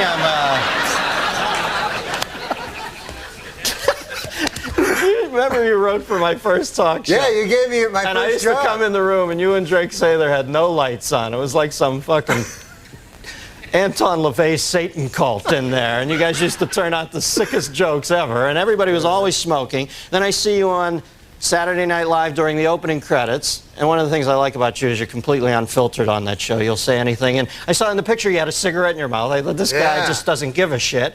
So I asked you to come on. I find out you pussed out on me and quit smoking. What is that all about? No, because it's bad for you. They have these fucking things on the side. You have to read the fine print where it says, it's bad. Now, when did you first start smoking? I started smoking when I was a kid, like when I was, I think I was like 14, and I thought, I'll look really cool like if I start smoking, because I didn't get along with anybody. So I started smoking. Wouldn't you know it, I did look cool. All of a sudden, all these broads like me and everything. Not broads, but ladies, girls, women. And it was hard though, man, because I was guilty about it all the time I smoked, because I always thought, I always knew it was bad for me, you know? Like, even though some guys will say that it's good because their uncle lived long or something and he smoked, and they'll go, hey, what about, that old guy, Bert Mustin, what about that guy, And then he just because he lived long, that doesn't mean anything, right? That's just one guy. You can't, just because Bert Mustin lived long, you're all of a sudden... You did your master's thesis on this, didn't you? Now, did people bother you a lot when you're smoking? Were people pissed off when... Yeah, people don't like when you smoke, they're bothered. Like, I gotta admit though, secondhand smoke is bad. Like, when I smoked, I didn't like secondhand smoke. Yeah. I like that first-hand smoke because you get to suck it right out of the cigarette, And the secondhand, any fucking thing that's already been ingested by someone is not as good, You know what I mean? Like a pork sandwich is delicious, but after a digested pork sandwich, that's fucking shit.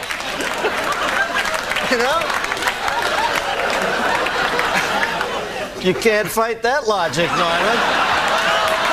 You cannot.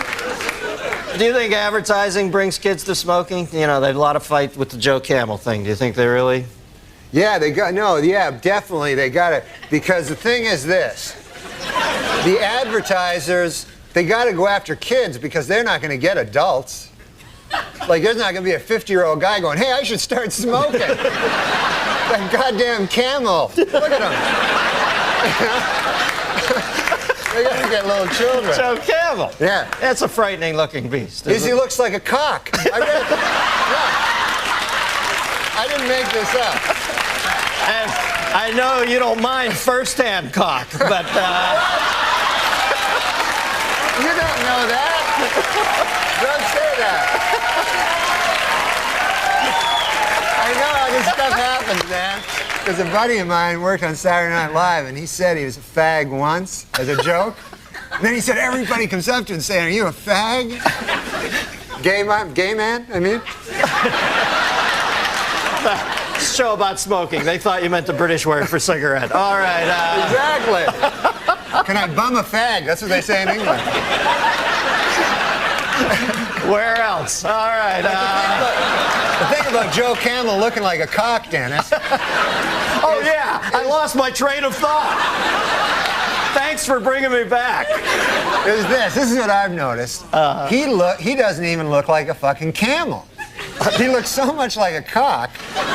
Because you know how it's usually subliminal? Yeah. Where you have to find the cock, right? This character, you have to find the goddamn camel.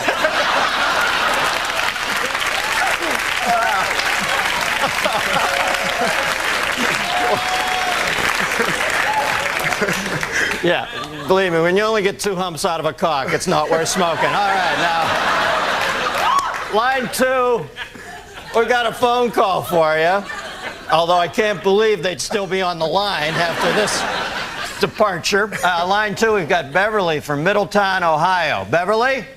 Yeah, hi, Dennis. Hi, Norm. Hi, you didn't know my name, I don't think. Yes, I did. I watched Saturday Night. Did you like it? Yeah. I liked it when Dennis was on it. Yeah, I did too. I watch Dennis every Friday. Get out of here. You're great at that, man. You're great at this. You know why? Because you don't give a shit about Dennis. You know what I mean? It's like the best thing you can do. Whenever I'd go on, they'd go, what's it like following Chevy? And I like Chevy. He makes me laugh. I mean, what the fuck do I think about Chevy? I'm trying to make a living here. Right, you know what I mean? Yeah. When I see you, I know you're thinking the same thing. Like, screw Dennis. I'm killing. Okay, anyway, go ahead. What's your question? Okay, since nicotine is such an addictive drug, do you think someday you'll have to have a prescription to buy a pack of cigarettes? Well, you know, they always bring up the Constitution and talk about how we should still have the right to a militia and all that. But let's face facts, this country was built on tobacco growers. So, you know, if you're going to start changing, if you're not going to change one thing because it comes from way back then, you can't change this either. There are farmers out there who make a living. Tobacco is one of the crops that got this country going. So, no, I don't think they'll ever make it illegal. Yeah, no, they shouldn't make it illegal.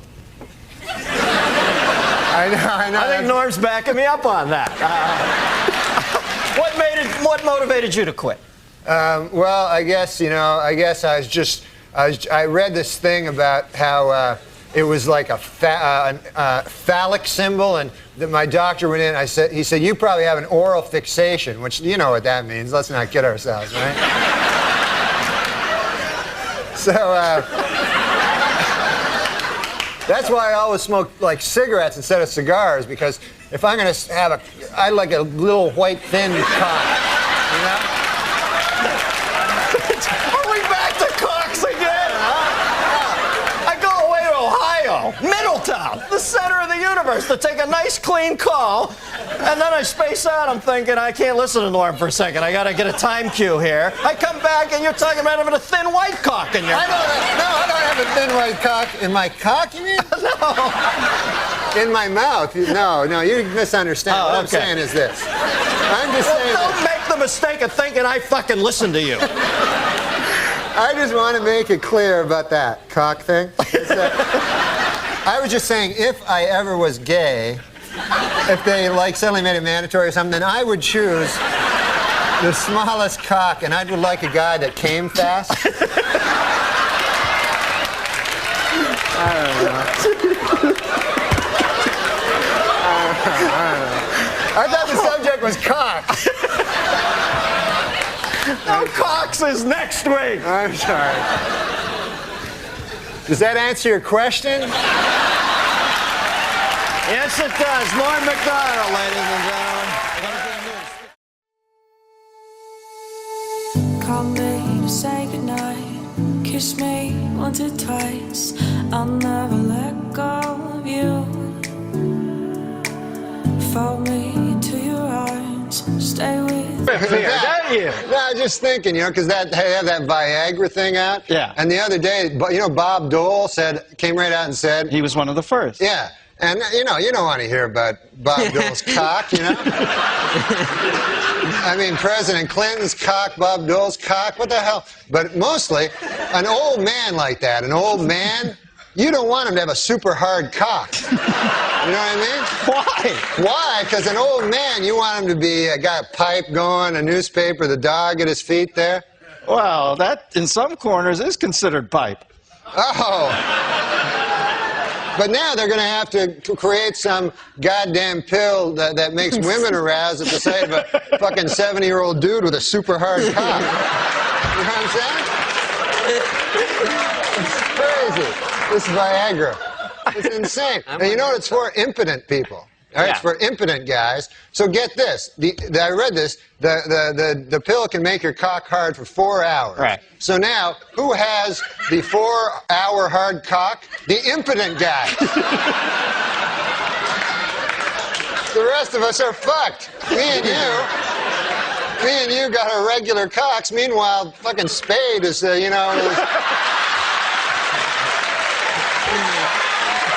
to Spade. Oh, man.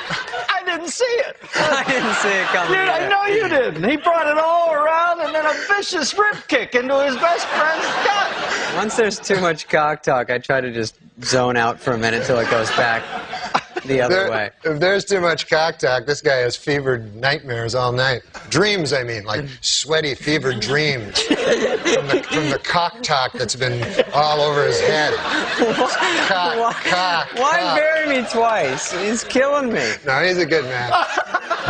That erased it. All right. No, he's a good man. Who cares? After all that, that's the whiteout he puts on. Yeah, I know, it's awesome. After he talks about you doing chin-ups on cock for 18 minutes, he says, no, he's a good guy. If you're gay, he's a completely straight guy. He gets a lot of ladies. You know that about him with the ladies. Don't say ladies. Women, girls. Okay, thank you. Ladies, what are we, fucking on an FM station here?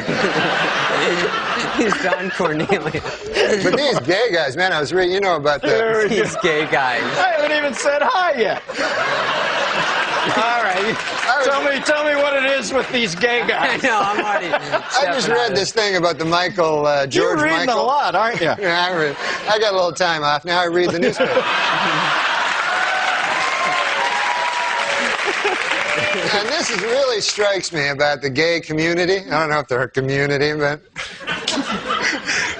called West Hollywood. Yeah, they're gay, and it's, you know, George Michaels. He hangs around the bathroom. He has sex with multiple guys. This is no way. You got to get it right. Hangs around the bathroom, and it was described as a lewd behavior, but I don't remember sex with numerous guys. Well, is that what you took away from it? What does he do? What were you, in the next stall? I could have been just having a nice bathroom regular thing. I don't know what lewd behavior is, but I don't know that he was in there with numerous guys. But anyway, go ahead. We get the gist of it. This is definitely a gay thing, because this is a pop superstar. You know what I mean? You're not going to walk into a bathroom and all of a sudden Farrah Fawcett's like, ah, you know? You're not going to... What? I love it. What I'm saying is, why would a famous what was she doing? Some sort of cervical belt sander thing, or what was that? Oh, Christ, what are you, Linda Blair? They do. That's what they do. Right? That's what ladies that I know do. Good to know that primetime exposure is paying dividends there. But I think that's what it is. It's that the gay, that's why they have separate bathrooms. Let's face it. If they had women and, women, as you call them, I call them ladies. If you had them in the same bathroom, like you go in the bathroom to do your business, see a man about a dog there, you know, and you're in the bathroom. You're in the bathroom. All of a sudden, a beautiful lady comes out. Oh, here's my vagina and breasts. You're going to be hanging out at that bathroom a lot. So I don't blame anybody for anything. Can you believe Olmeyer didn't get him? We're all the same, man. Have you ever met Olmeyer since then? Don Olmeyer I met once, after he fired me. Yeah. Then I went and visited him in his office, which it wasn't an office I've never seen. It was like a wet bar and a bunch of weird sports trophies. He's a big sports guy, you know. Yeah. So he explained it to me what happened, but he did it all with sports stuff, you know. Like he said, man, you see, you're the number 3 hitter, but now you're going to be number 8. And then later on, Ken Griffey will show up. I didn't know what the hell he was talking about. And then I said, well, Christ, man, what the hell am I supposed to do? And he goes, I don't know, just walk it off, you know. And I'll put it in sports terms why you got fired. You were fucking with OJ too much. That's exactly why you were fired, man. Well, I don't know. That's his buddy. Yeah, it's his buddy. Yeah, well, that's why you got canned. OJ's a good guy. I mean, he's not... Well, we got to end on that, Normie, but there's what they'll remember you by. OJ's a good congratulations, guy. man, Thanks for you're coming 100. on. Norm MacDonald and David Spade, stick around. This Easter Sunday, here, you want to read this one time? Yeah. This seems like more of a your kind of joke. You can do it in the camera if you want, whatever you want to do. This Easter Sunday, Snoop Dogg gets to say, Christ is risen. There you go. Adam Egan. Warning to the Easter Bunny, don't put all your eggs in one basket, fella. You handpick these. We wear new clothes on Easter to represent Christ's triumphant appearance to the stunned apostles in his sharp two-button blazer by Hugo Boss. What the fuck? I don't know about that one. In the coffee shop line today, I hear the guy behind me say, I like to start by biting the ears off. And I had to pray, please, God, let him be talking about a chocolate Easter bunny. I'm just wondering you're always worried. What are you working on right now? I am just finishing a project. This is one of the biggest projects I have ever done. It's Really? amazing. It's a spectacular film. What kinds of drama? A comedy, probably. No, it's an adventure. It's action, science fiction. Wow. It's amazing. This is a big budget movie? Huge budget. I can't even quote the price. What? Who's directing it? It's the guy with the glasses. He sits in the front of the Lakers games. Spike Jones. Spike Lee. Spike Lee, that's it. And there's some comedy, so it's co-directed by Woody Allen. They brought him in to co-direct the comedy scenes. Bruce Willis tries to save us, but if Isn't there a lot of African Americans as in a Spike Lee movie? There's plenty of them. Yeah. But what we try to do is these are not ones that don't speak English. Yeah. So they CGI them in. The black people. Yeah. But we got Steve McQueen in There's a director, Steve McQueen? Yes. There's 3 directors involved. You're in a Bruce Willis vehicle where you're playing the Bruce Willis role as Woody Allen? No, I don't try to do it. Woody Allen is directing the undead who are trying to crash into Earth. Yeah, and then I get in a fight with Sylvester Stallone, of all people. Anyway, the Stallone brothers challenge shut-ins? We're going to get DVDs. The Stallone brothers? Frank Stallone. Frank Stallone's in this movie. Well, why would that surprise you? I'm beginning to think that this is not even true. It sounds a little outlandish. April Fools. I missed the April Fools show you did. So we never.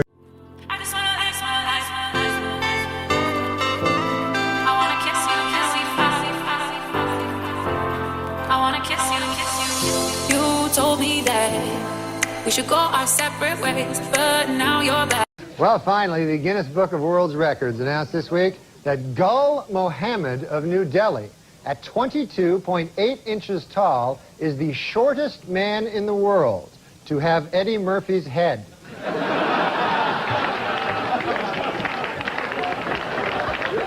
One time when I had my sitcom, the showrunner goes, why don't we have a big star every week do the cold opening? And I go, oh, sure, yeah. And he goes, you can get big stars, right? I'm like, no, I can't get anyone. And they go, we got Eddie Murphy on the phone. I'm like, why, what? And they're like, yeah, for the cold opening. And I go, what cold opening? And so they hand me this script, so I'm talking to Eddie Murphy, and I don't know Eddie Murphy. And he's being like super zen-like, He's an amazing guy because he's like, all zen and peaceful, and then he tells a story and it's hysterical. Like all of a sudden he's doing voices because he was talking about being a director, and he goes real peacefully. He's like, the directors in Hollywood are very tough to find one. Frank Oz was magnificent, but I was very unhappy with the other directors. Finally, I had to direct myself, and I directed Harlem Nights, and the Red Fox was in it. And so Red Fox came to the show once, and he was having trouble with the IRS, and he owed all this money, so he kept trying to sell me things, and he would come to the set, and he would go, and then all of a sudden he's super funny, right? After doing this real flat voice, and he goes, and then Red Fox would say, "Hey Eddie, you like Elvis? I got Elvis's watch. How'd you like to buy Elvis's watch? Elvis, give me this watch." So I said to him, hey, Red, how long have you had Elvis's watch? He said, I had it for 40 years. I go, that's not Elvis's watch. That's Red Fox's watch. I ain't buying Red Fox's fucking watch. So it's like super funny. And then he go back again to being zen-like. So I said, so as I'm talking to him, I'm leafing through this fucking awful fucking shit of a cold opening that they're having him do. And so it's like, white guys writing for black guys, what they think they'd say. It's just awfully, horribly racist. And so he says to me, he goes, I'll do it. If you tell me it's funny, I'll do it. And I go, it's not funny. Oh, wow. I didn't know what else to do. I didn't know what else to do. So I was calling because I wanted to get your take on Eddie Murphy hosting the Oscars. I think you're like the funniest SNL guy ever, and I just wanted to know what you thought about Eddie hosting. Well, I think Eddie is unbelievably funny. Like, I always loved Eddie, and I couldn't be happier that he's hosting the Oscars. Obviously, last year, the Oscars were the worst hosts ever, There's Anne Hathaway. And James Franco. James Franco, yeah. and I think they tied for worst ever. I think they did, yeah. But he might have Eddie, been a little worse, just a little. Because at least she's nice she to was look at. trying a little bit. She was trying, yeah. But Eddie, what I like is because Eddie's become a little like Zen-like and so forth. He's a very intelligent guy, and he's stepped back a little from the crazy Eddie of old and stuff. And I think this is going to burst him back to the incredibly funny Eddie Murphy. I can't wait to see it, man. I would write for that. I would write if anybody's listening in the Eddie Murphy camp. There's a big camp. I will write for that show. Yeah, that's going to be good. 'Cause I love Eddie Murphy. I think it's going to be great. Yeah. It's been so long since you've seen him be really funny, too. And I was like amazed by Eddie Murphy when I saw him, because not when I saw him, but later on, because when you're a stand-up, it takes a long time to get funny. But he did it instantly. Like, he was the only guy I've ever seen. Right. When he was 19, he was funny. Hilarious. And he was he knew he was funny, and he was confident. And I've never seen anything like that from a young person. Yeah. Have you? Can you think of a single other person? Well, that young, no. In comedy? Yeah. No, I mean, he started doing stand-up when he was like 16 or something, right? So by the time he was on SNL, he'd already, done that. I guess. Think of when you were 16 to 19, that stuff you thought was funny. You know what I mean? Oh, God. I don't think anybody would have thought it was funny. No. It's not funny to throw eggs at houses. That's what I was doing. Yeah. Well, it's kind of funny, but it's not get up on stage funny. I know, exactly. Yeah. And he was a man. Yeah. He was 19. a man. Oh, yeah. A man. A star. Oh, I know. I talked to him one time, because I had a TV show, and the guy I did the TV show with, he goes, "Why don't you get your friends to be on the show?" I'm like, "Oh yeah, just pretend, I'm not Eddie Murphy's friend." Anyways, I never met him, and he's like, one day he's like, "Hey, we got Eddie on the phone," and they put Eddie Murphy on the phone with me, right? Yeah. So I'm talking to him, and then I'm trying to talk him into. I'm supposed to talk him into doing this thing on the show. And I read it, and it's all racist and everything. It's like what a bunch of white guys would think a black guy would say or something like that. Oh, God. So anyways, I was talking to Eddie, and he was very nice to me, and he said, "Listen," I said, "I got this thing, I can send it to you." And he goes, "You don't have to send it to me." He goes, "If you think it's funny, I will do it." Wow.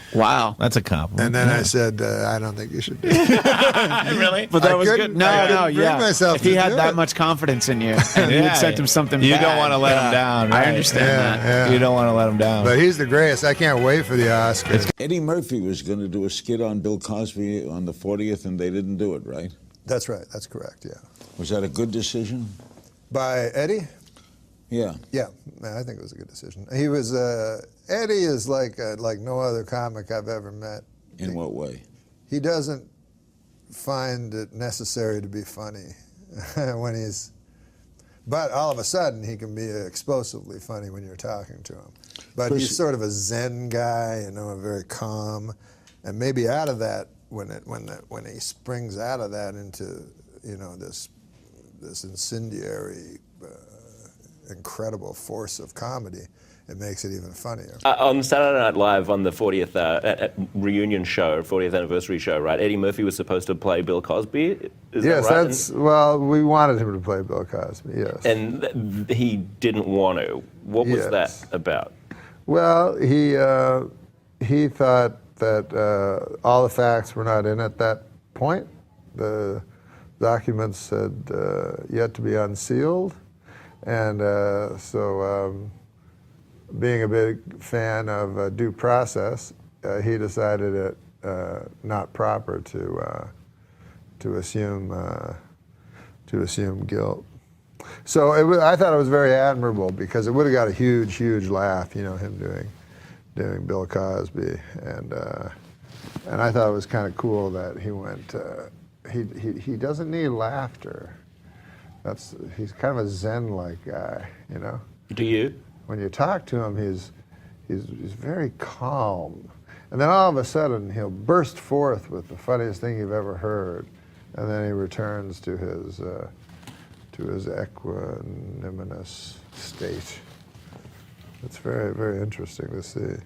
How do you figure out how much to share about what goes on behind the scenes at SNL? Because I know that you were talking about Eddie not doing Bill Cosby on Howard Stern's show, and Seth Meyers wasn't crazy about that. He came out about the Ellen and said, I wouldn't have told that story. Seth Meyers said that? Yeah, he said, do we have the quote here? Just bring up the quote. He said, I wouldn't have told it. I feel the same way. I think when you're at SNL, you're seeing so many different things behind the scenes. There are often things to give away that are yours to give away. Norm played it in a way that is very Norm MacDonald. And he went on to praise you, but I don't know what that means. I mean, how do you choose what to reveal and what not to reveal, what to share and what not to share about an institution as powerful as SNL? I always think, what would Seth Meyers do? It's ridiculous.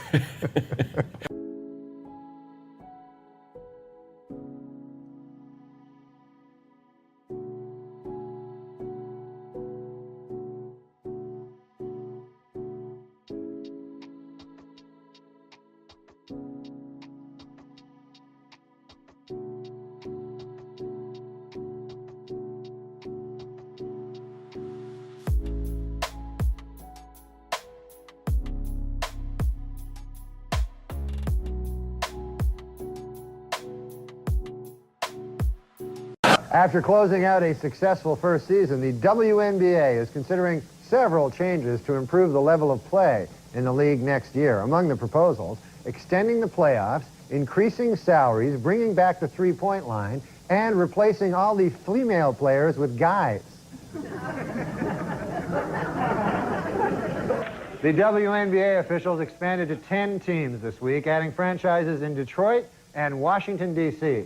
But before you get too excited about the new additions to the league, remember, all of the players are still women. They stink at basketball, that's the problem. Other than that, it'd be a good, good game, but they're all horrible, so it makes for a kind of a boring game. The next time I watch a WNBA game will be the first time I watch a WNBA game.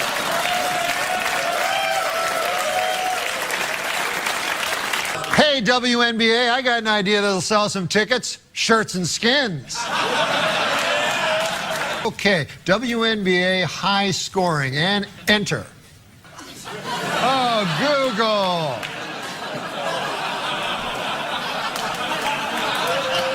Did you mean NBA high scoring? That's terrible.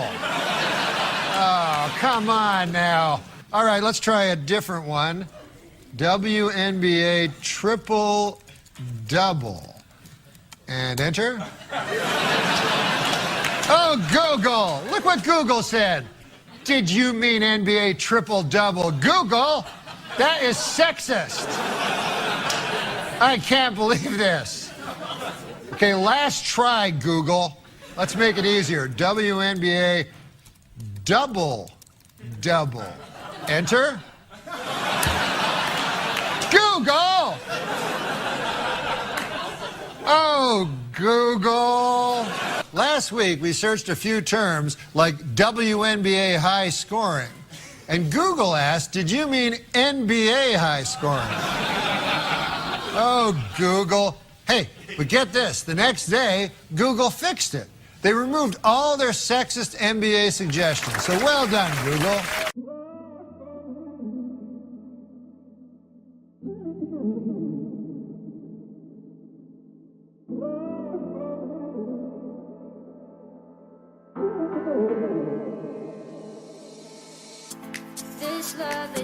Hey, I notice every Wednesday evening she goes with her other lady friends and they go down to the YWCA and they play basketball with each other, which is fine nowadays, you know? So then she would eventually come out of the YWCA, you know, all sweaty with her, you know, her ridiculous three-colored ball and everything there, you know? And then